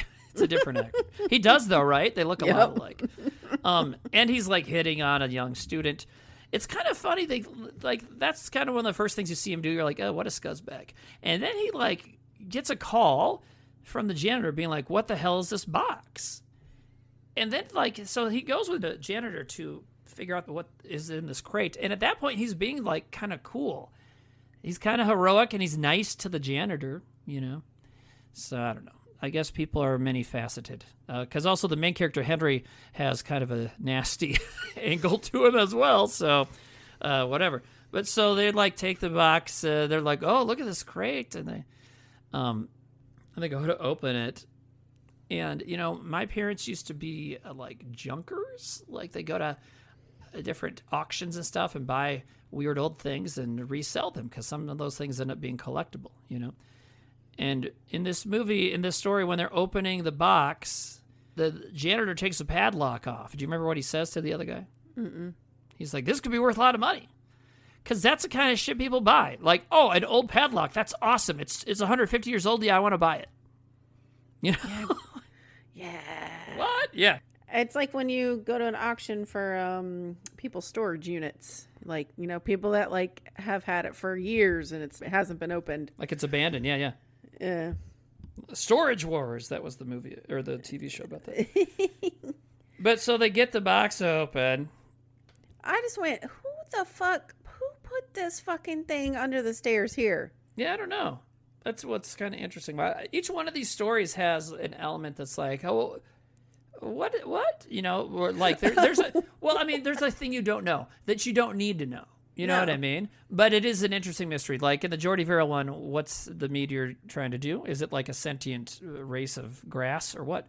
Why did Harry and his girlfriend turn into zombies in the water one? You know, so each one of them kind of has something like that. Yeah. But and where's the dad's cake from the first one? That's a good mystery. But but then we find it. Anyways, but so yeah, it's like who put this fucking thing there? It's very dangerous because they get it open and there's this awesome monster in it. It's such a cool fucking monster that they've nicknamed Fluffy. And I believe they named it that because when Tom Savini, who did all the effects for this and the makeup and stuff, he went on Letterman around this time and had Fluffy with him, like just the head or something. But yeah, so. He went on Letterman a few times back in the 80s, and they had great conversations because, you know, Savini's funny. You talk about Stephen King not being very good at acting, but Savini's a good actor. He's great. And I know what you're talking about with those Letterman's episodes. Is he would have some of his props and stuff and the heads and show him how to do it, and Letterman would just be his weird old self. Yeah, sarcastic little bastard. It worked really well. Because he had, like, the head from Jason from Friday the 13th Part 4 when the kid cuts his head off. So he, and he had it hooked up to the pneumatic so you could see the head open. Yeah. And Letterman's like, oh, my God. And then Letterman says, like, you could have this at a party and just fill it with dip.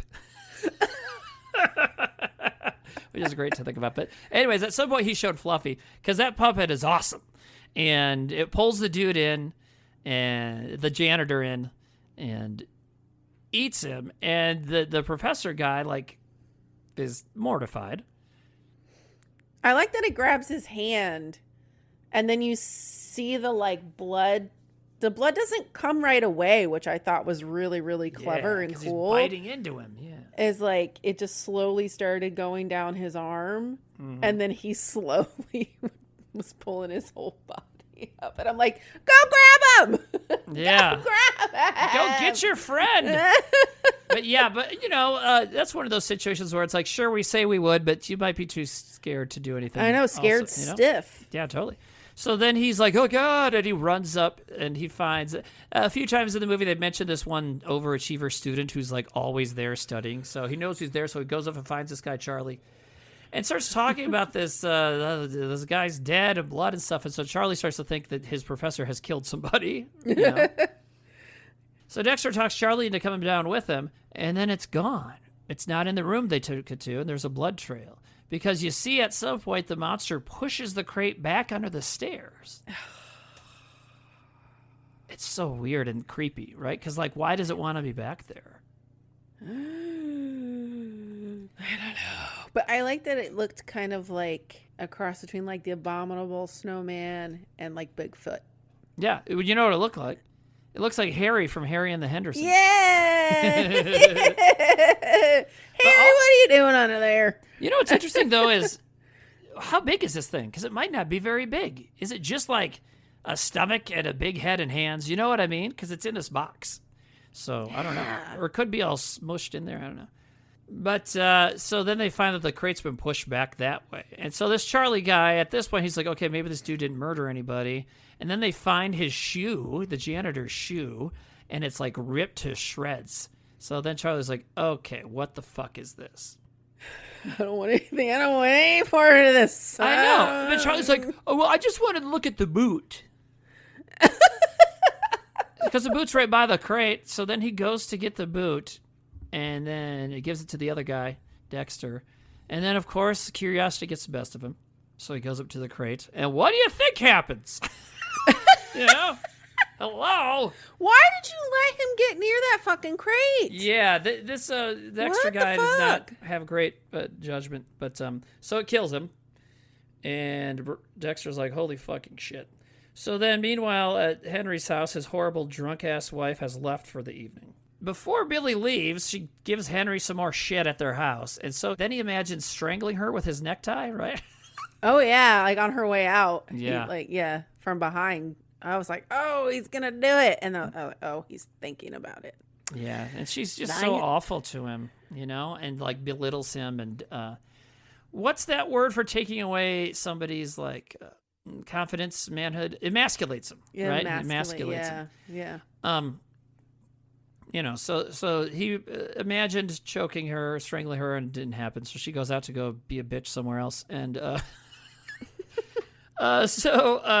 okay, this episode and the last episode, I've referred to a female character in a movie as a bitch, but I don't think I'm being a dick here, because in the Manchurian Candidate, which was referenced last time, Angela Lansbury is a bitch in that movie. Like, she's a fucking bitch in that movie. You know what I mean? Like, sometimes there was a period where I was like kind of dating a feminist who shared some good ideas with me. One of them was like, don't use the word bitch because it's so often used by a woman's partner or somebody close to her to abuse her.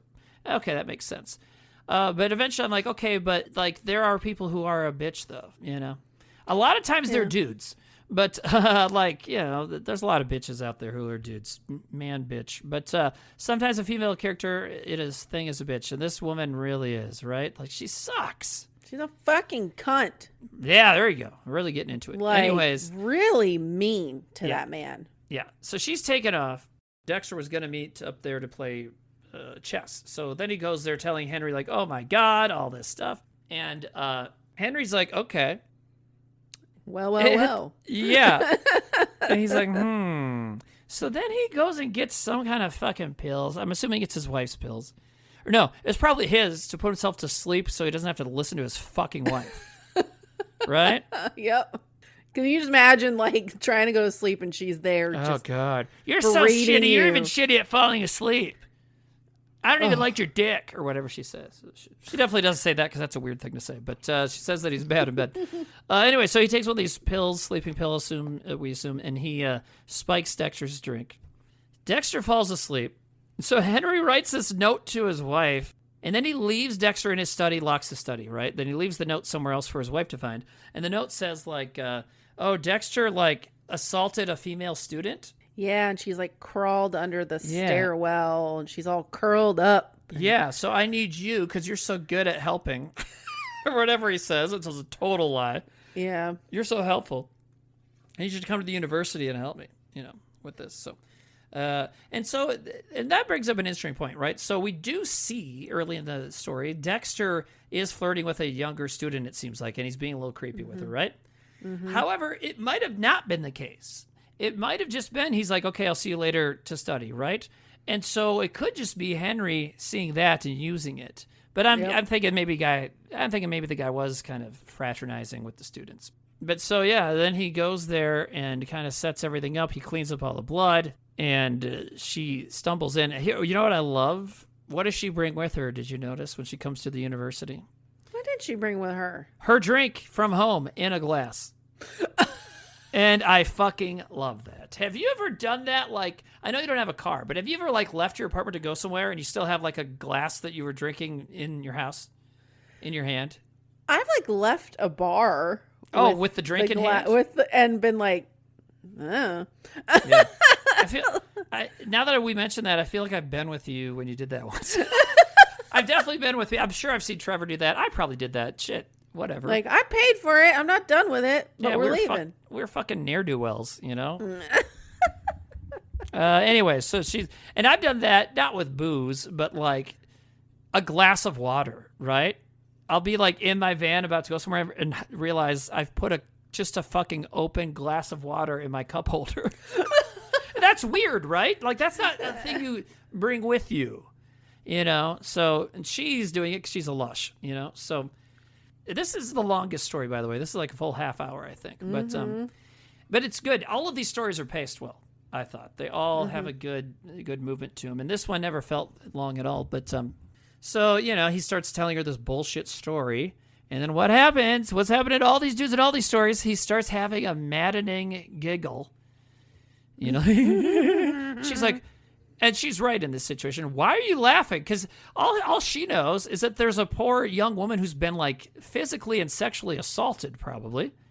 And he's laughing about it. She's like, what the fuck is the matter with you? What is so damn funny? Is she okay? Yeah. And that's the only time you're like, yeah, I'm with her. The rest of the story, you're like, fuck this lady. But so he's like, well, you got to see it to really understand. And it's like, man, are you really breaking character? You're not good at this wife murder thing. You're already breaking character a little too early. Like, he's 5 minutes away from success.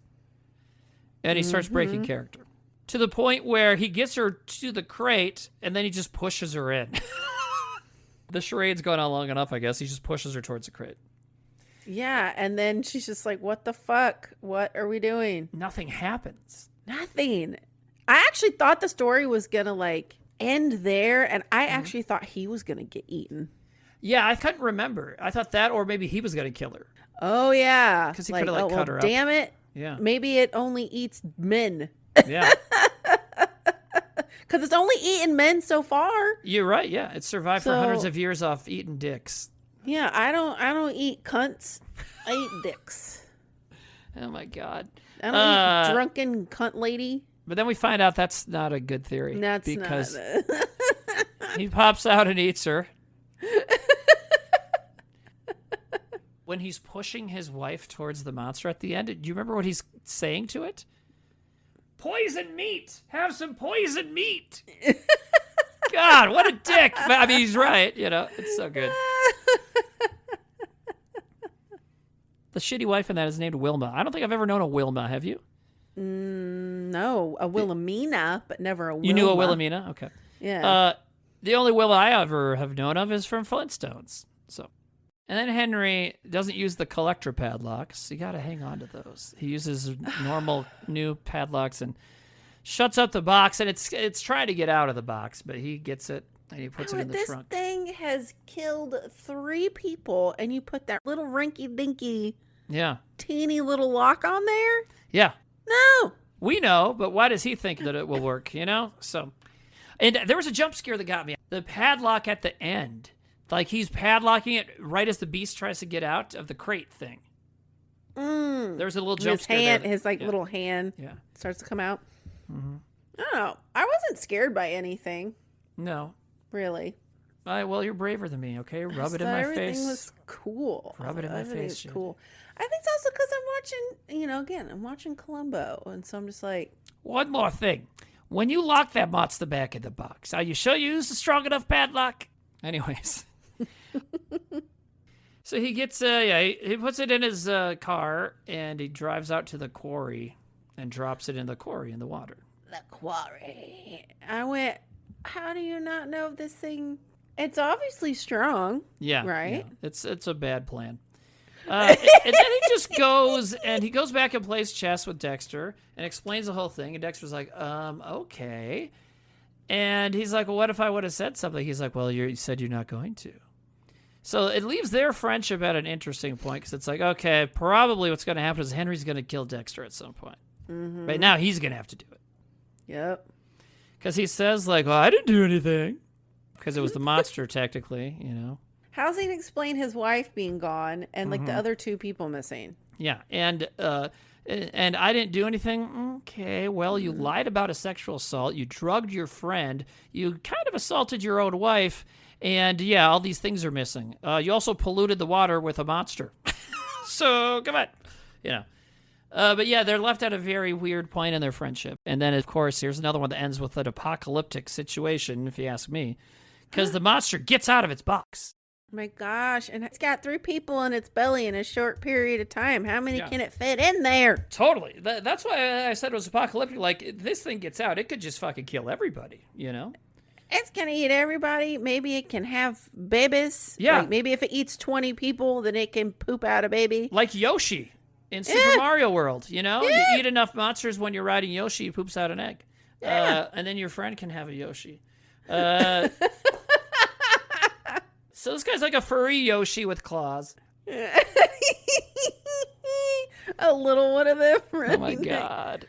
The Super Mario Brothers movie, which of course I have a sweet version of for some fucking reason. Okay. The one with Bob Hoskins and John Leguizamo as Mario and Luigi. So Yoshi, Yoshi's just a little raptor in that movie. It's like a dinosaur.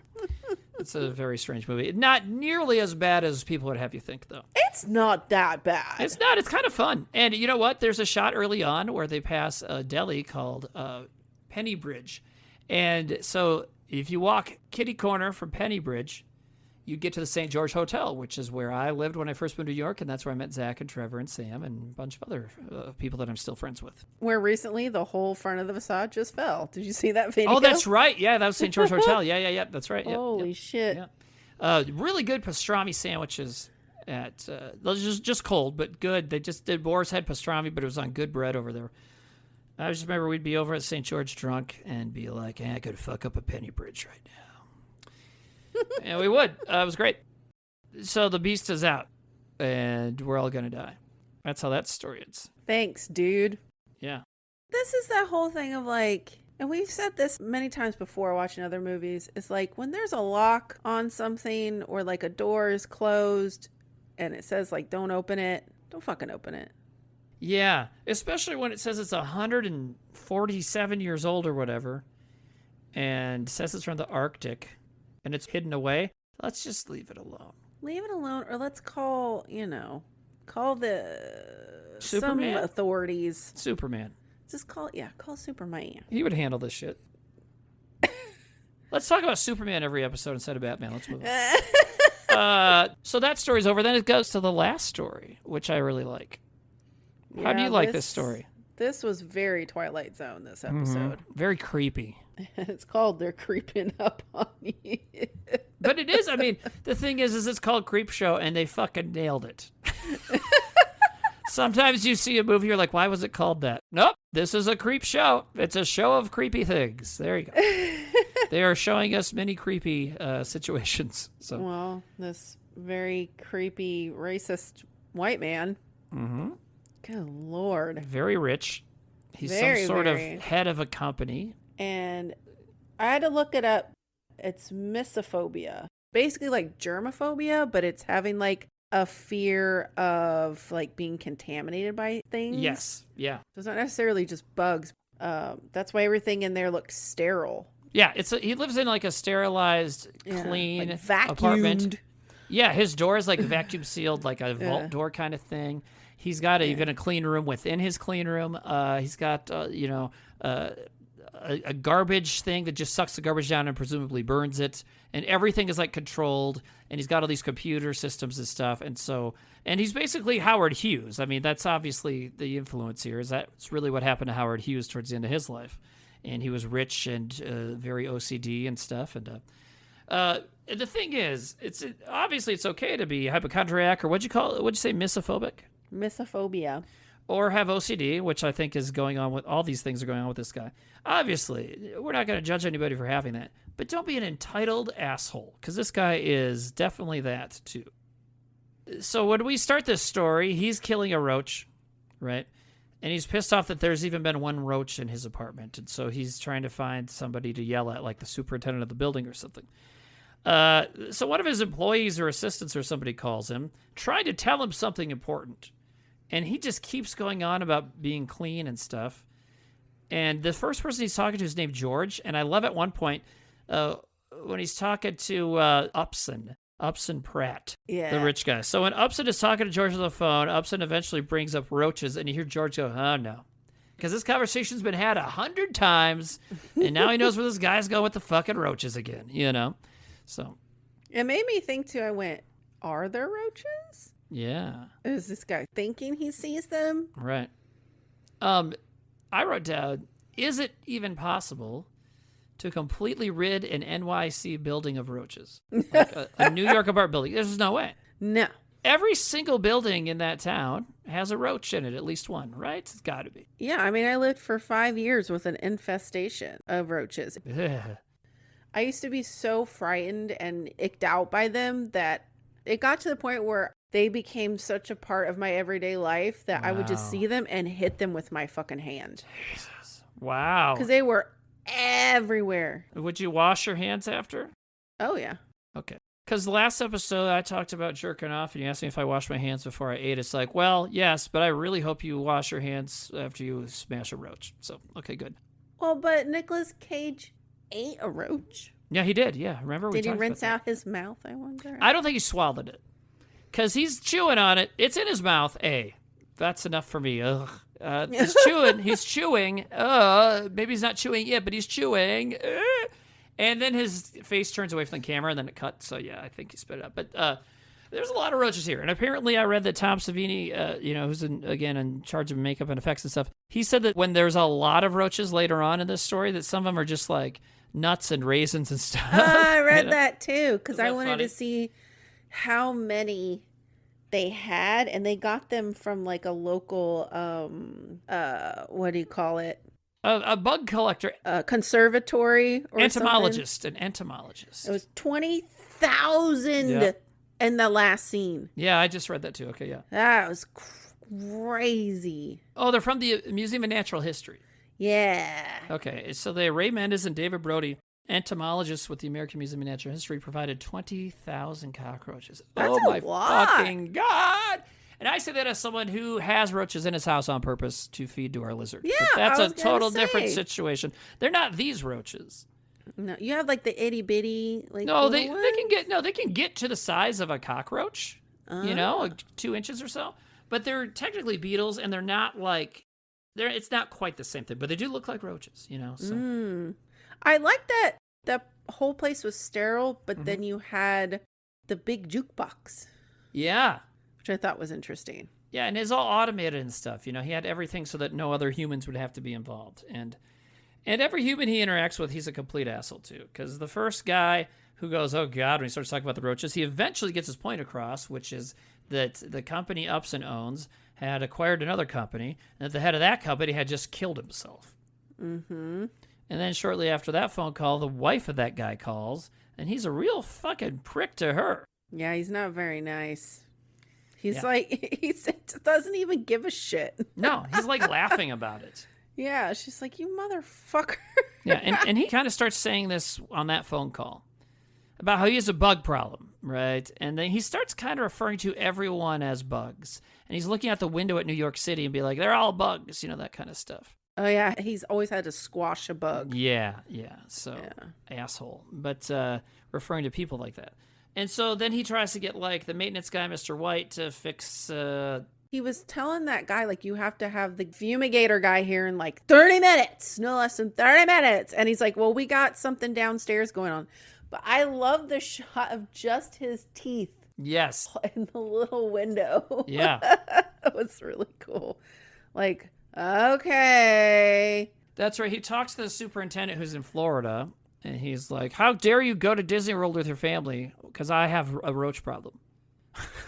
Jesus. Yeah, and it's around this time that we see in his blender, he finds, you see some in there, and then he starts eating whatever the smoothie is or whatever food is in the blender. Oh, they're just in everything. It's so fucking horrible to think about. Once you see one. Mm-hmm.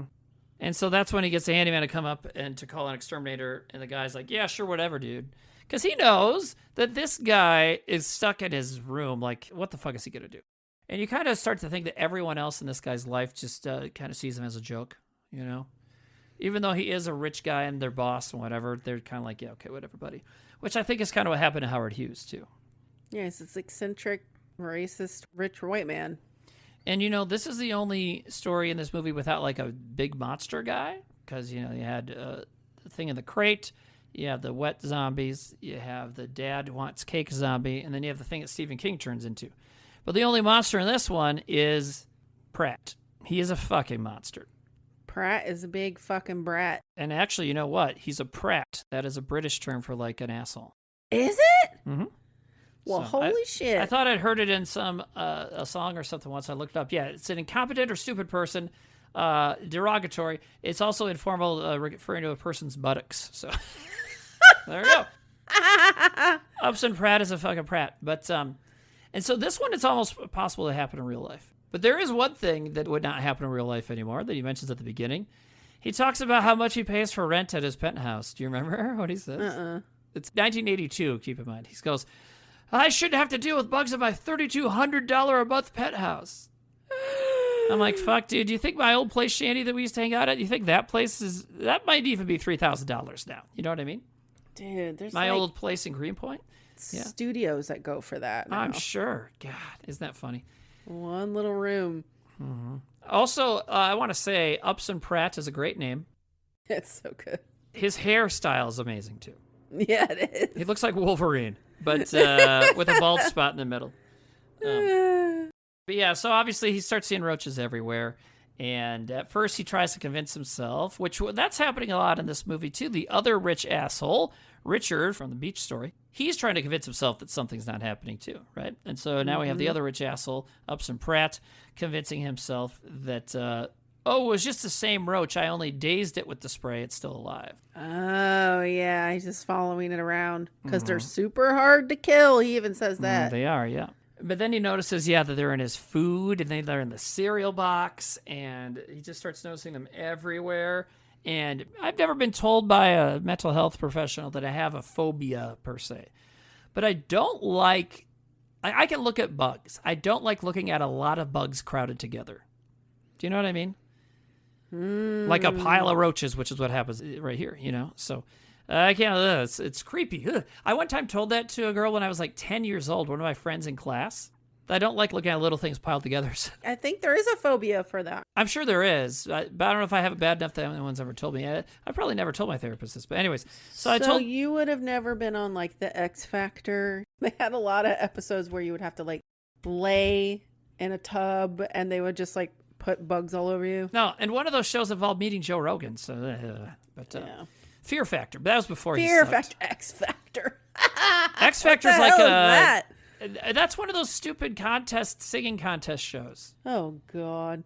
Which I'm also allergic to that probably, but whatever. I don't know if it's that bad or not. But I'm in fourth grade. Tell my friend Heidi. Shout out to Heidi, by the way. She owns like a bikini company in Denver. Isn't that interesting? I don't know if she owns it, but she posts about it all the time. And it's like, well, where are you putting on bikinis in Denver in October? But whatever. Anyway, so because it's like she's like promotes them, and her and her sister are into swimsuits and talk about them. So, anyways, cool, seems like a cool job. Anyways, longtime old friend. So she, I haven't talked to her in a million years, but it's one of those people that if I talk to her now, be fun, like, hey buddy, what's up? Anyway, so we're 10 years old, fourth grade, at Immaculate Conception School. Yeah, we went to Catholic school. Yeah. Anyways, I mentioned I can't see a lot of bugs together. It creeps me out. So then we're like doing whatever, like working on some project. And she goes, hey, Timmy. And she's taken like a red marker and put a bunch of dots all over her finger and points her finger at me and goes, he like wiggles her finger around. It's like, don't do that. She's like, oh, it's real. I'm like, yes, it's real. Stop it. Like, go back to putting Elmer's glue on your hand and peeling it off. Did you ever do that? Kids would do that all the time. That's fun. It was fun. So this is kind of a rough watch for me. And the first time I saw Creepshow all the way through was as an adult. But when I was maybe 13, 14, I was at my friend Casey's house. You remember Casey? I was at Casey's house. And, they had stars. I'd sleep over there and we'd just, like, watch stars. And, this is before you could decide when to start watching a movie at home. Like on TV. It would just be on. So I saw this story, just this story, from Creepshow. And I remembered that exact moment watching it ever since. Oh, wow. Because it's weird and scary to me. And I also, in that same situation, saw the ending of They Live. Just the very ending, where the satellite blows up and then they show that woman having sex with the dude. And she goes, she's all topless and whatever. And she screams and it's the alien face. What is it, baby? So I remember that too. Like I just saw that. I'm like, I don't know what that movie was, but it ended with tits. So A+. Also, the aliens seem cool. You having the phobia just made me think like everyone in this movie is being like covered in something. So like they're covered in sand and water and then covered in the weird moss fuzz shit.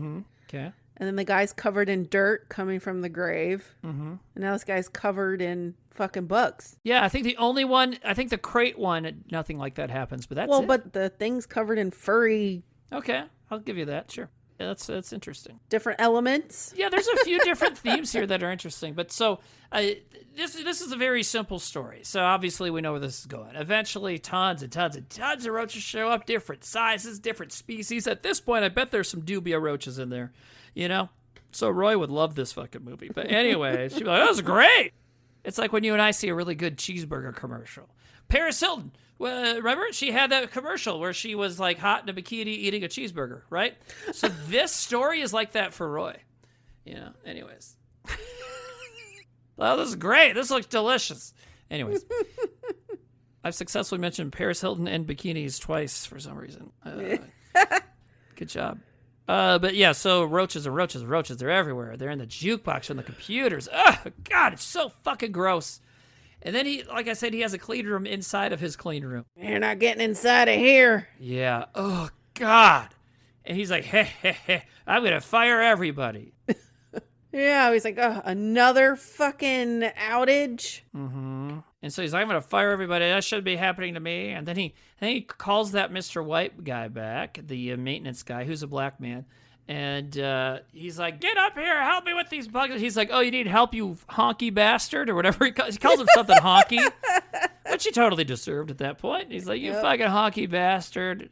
I'm sure he's deserved it the whole time. But anyways, he's like, yeah. And he just kind of laughs at him. Because that's what, like I said, like, they must see him as a joke because, like, what is he going to do, really? Because even if he calls this Mr. White's boss and says fire him, the boss also probably like, oh, it's just fucking Upson. Fuck him, you know? So I don't think anybody really takes him seriously. I don't think they do either. And it's, you know, if he were a nicer person, I would say it's too bad no one takes him seriously and saves him. But he sucks, so he gets what he deserves. And so he's in this clean room, and he's like, yeah, I'm away from the bugs. And then his fucking mattress starts moving. Oh, how'd they get in there? It's like the bedspread. Yeah, it's the bedspread. Because they're not in the mattress, but they're under his covers on this little bed in there. Mm-hmm. And then he screams and freaks out. And then it cuts away to showing the thunderstorm or something, I forget. And then it comes back, and he's sitting there on his bed. And he's not moving, and he looks dead, and like a roach crawls out of his mouth. And then you see the skin of his head start to bubble and crack open and bleed, and there's roaches. And they like come out of his neck, don't they? Yeah. Oh God, all over him. It's horrible. And this is where our audio is going to be peaking, by the way, because this whole last 20 minutes has been me and you going, ah! Anyways. But we should, because we both lived in New York and you still live there, and this is like the ultimate New York nightmare, you know? So that and bed bugs. Yeah, totally. It's one of the two. So he's like dead and filled with roaches now.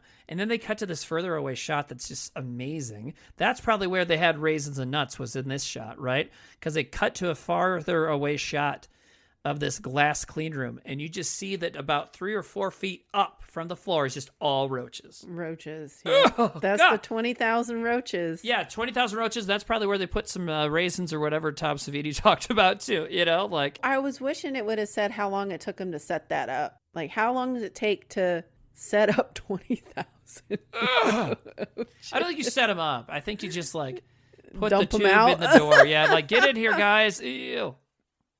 So he's dead. I should have ended every story with that because a man dies at the end of every one of these. So I was kind of hoping that like somehow his death like opened his front door, and then Mr. White was gonna come in and be like, But yeah, you said it earlier that the X-Files episode. yes, coprophages, I believe. Yeah. Let's see if I was right, because wouldn't that be crazy if I was It right? is, but there's other words to it, I think. War of the coprophages. Okay, wow. Because it's a kind of the same thing where it's like people are being killed by these killer roaches, but the ones in the X-Files are like little They're robots, right? tiny robots. Nanomachines or something. Yeah. So anyways, so he's dead. And so there's a surprise. There's Tom Savini playing a garbage man. I still haven't found out who played the other garbage man. I got to look that up. Right? We got to know. We got to know. You got to know. I mean, Stephen King's in a whole episode. Mm-hmm. Marty Schiff. It's Marty Schiff. Now, who is Marty Schiff? I feel like I know who that is. It's like, Romero, you should have just put yourself there next to Savini, and then it would have been the whole crew. Well, here we go. Marty Schiff is a Pittsburgh actor, of course. And he was in the original Dawn of the Dead. Oh, who did he play in that? Let's find out. He was also in an episode of Newhart. Hell yeah. He did a lot of TV work. He was in Knight Riders. Again, a great movie. Okay, he was one of the motorcycle dudes in Dawn of the Dead. That group, I believe, is led by Tom Savini, right? I think so, yeah. Marty Schiff, there he goes. That's the other garbage man. Okay. And Tom Savini. And they're garbage men. And so they got the garbage that the comic book it was thrown into, but it blew out at some point. So they pick it up. And they're like, these guys are great, eh? They're like, comic books. I like comic books. My kids read comic books. And then they're looking through it. And they're like, these stories are crazy. And they mention the voodoo doll. There's like, oh, there's an ad here for a voodoo doll. Oh, somebody already cut it out, so we can't order that one. And they mentioned someone else. Uh-oh. And then it cuts back to that asshole dad, Tom fucking Atkins, doing what he does best, being an asshole. And, which is why I think he's probably a sweetheart in person. But anyway, did you also know, here's what I didn't know about Tom Atkins. I was watching The Fog one time, which he also stars in, and I'm like, yeah, this guy's great. I looked him up. Like, he'll be 90 next month. Damn. So that means in these things, he's already in his mid-50s. Like, at the height of his stardom. Like, he was in a lot of great 80s horror movies, you know? I thought he was like in his 30s in this. Exactly. Halloween 3, Creepshow, Maniac Cop, The Fog, boom, ba-boom, ba-boom. Night of the Creeps, which I haven't seen, but I'm sure is great. And, yeah, so he's old. He's an old guy. He's not almost 90. Crazy. Anyway, so it cuts to him eating breakfast. And he's like, where's Billy? First of all, having worked on a TV show where we had lots of child characters over hundreds of sketches, if you name a kid Billy, I can tell you from experience, you are not trying. That's like the first name to pop up. Billy, Johnny, or Tommy, you haven't thought about this at all. But it doesn't matter. I mean, it doesn't matter. Oh, and that was the boy's played by Joe King. I thought it looked like Stephen King. Oh, it's his kid. Yeah, Joe King, who's now Joe Hill, who wrote The Black Phone and among other things. So there you go. Shit. No wonder. I thought it looked like him. Cool. That's great. Oh, also, I didn't mention this other interesting casting thing. So in the crate story, in the beginning, when the professor is introducing his shitty drunk wife to these two new professors, right? They're a man and a woman. The woman is played by Christine Forrest, who was Romero's wife at the time. Oh. Yeah, and who was also in Knight Riders. So a lot of these people were, because I think he had just filmed that show. I almost called a movie show again. I've done that twice, and that means I've been in the Midwest for too long, and then I'm getting old. Fuck. I hate when people call movies shows. Watch my shows. Oh, yeah. Have you seen The Matrix? Oh, it's a good show. No, a good show is Gilmore Girls. The Matrix is a movie. Are you a fan of Gilmore Girls? I've only seen a little bit, but it's good. It's funny. Anyway, so Tom Atkins is eating breakfast, and he's like, where's Billy? She's like, he's coming down. He's like, ah. She's like, are you okay? And he's like, oh, my neck hurts. And what does she offer to do? I can't remember. Do you want me to get you some Bengay? Oh, he said Bengay, and he's like, oh, that's fine. He's probably afraid of it because it says the word gay on it. Anyways, and she's doing the ironing. She's ironing one of his shirts and notices that a piece of it's cut out, which is a little, that's one of those little details you don't need at all. But it's a great little detail if you know anything about voodoo dolls, you know? Yeah. Oh, no, so then he gets up and he's like, the dad's like, and then his throat starts hurting. He's like, and then like his face, and I don't know, it's going on. He's hurting all over the place, right? Then it cuts up to the kid, who now we know looks like a creep because he's related to Stephen King. Creepy Uncle Steve, man. I think he'd probably even appreciate that statement. Steve, if you're listening, never act again, but we love you. So, I'm sure he would listen to me. Anyways, so the kid's up there with a voodoo doll. Yes, obviously that's who ordered it from the comic book. And following what I think is voodoo tradition, and that's why there's a piece of the dad's clothing missing, because you need to have something from the person. He probably has some hair on it, too. But anyways, so he's stabbing it, and what does he say? What is he saying? Ready for another shot, Dad? And he's got this evil little look to him. And then it becomes a drawing. And it becomes a cover of another issue of Creepshow.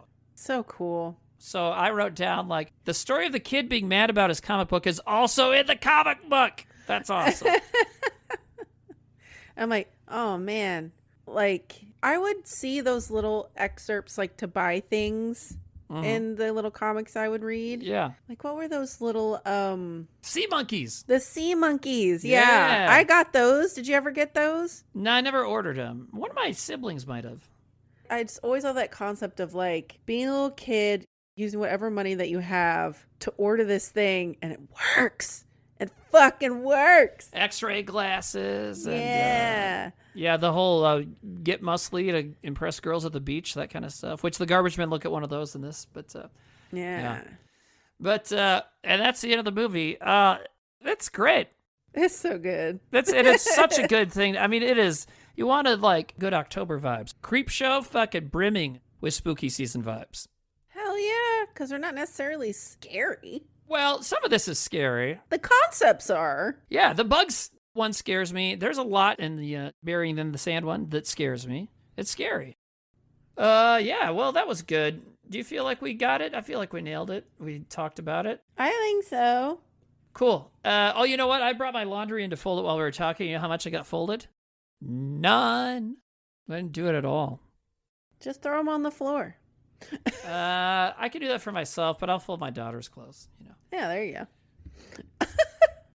Anyways, thank you to Jordan Cooper, who made our theme song. I don't think we need to thank Steve Ward from Canada anymore, but I'm going to keep doing it. Yeah, I think we should. Do we use any of his elements anymore? You made all the new stuff, didn't you? Yeah. Right. I mean, he's still on the website. He did our original logo, and he also has a podcast called Disaster Piece, and they talk about, you know, movies that are really, really, really bad, but, you know, somehow got made. Right. That happens all the time. Check him out. He's also a handsome bartender, just like Ted Danson. So. Hey, Ted Danson. Right? Cheers. Oh, do you remember? Well, I mentioned him earlier. My friend Casey. You remember Casey, right? Mm-hmm.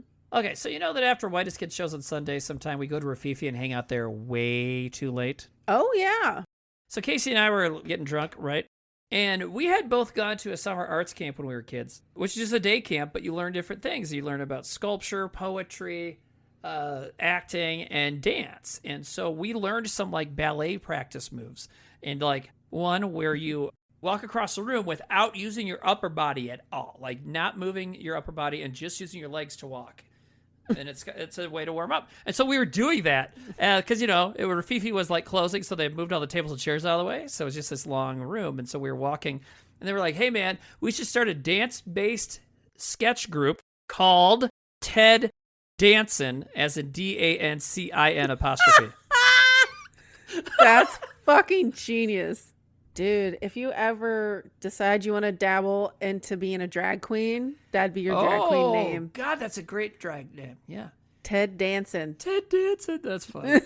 Anyways, well, that's a great movie. There's a good chance if you're listening to this, you've seen it, but if you haven't, you should see it. And I've never seen Creepshow 2 or 3 or the Shudder TV show. Have you seen any of those?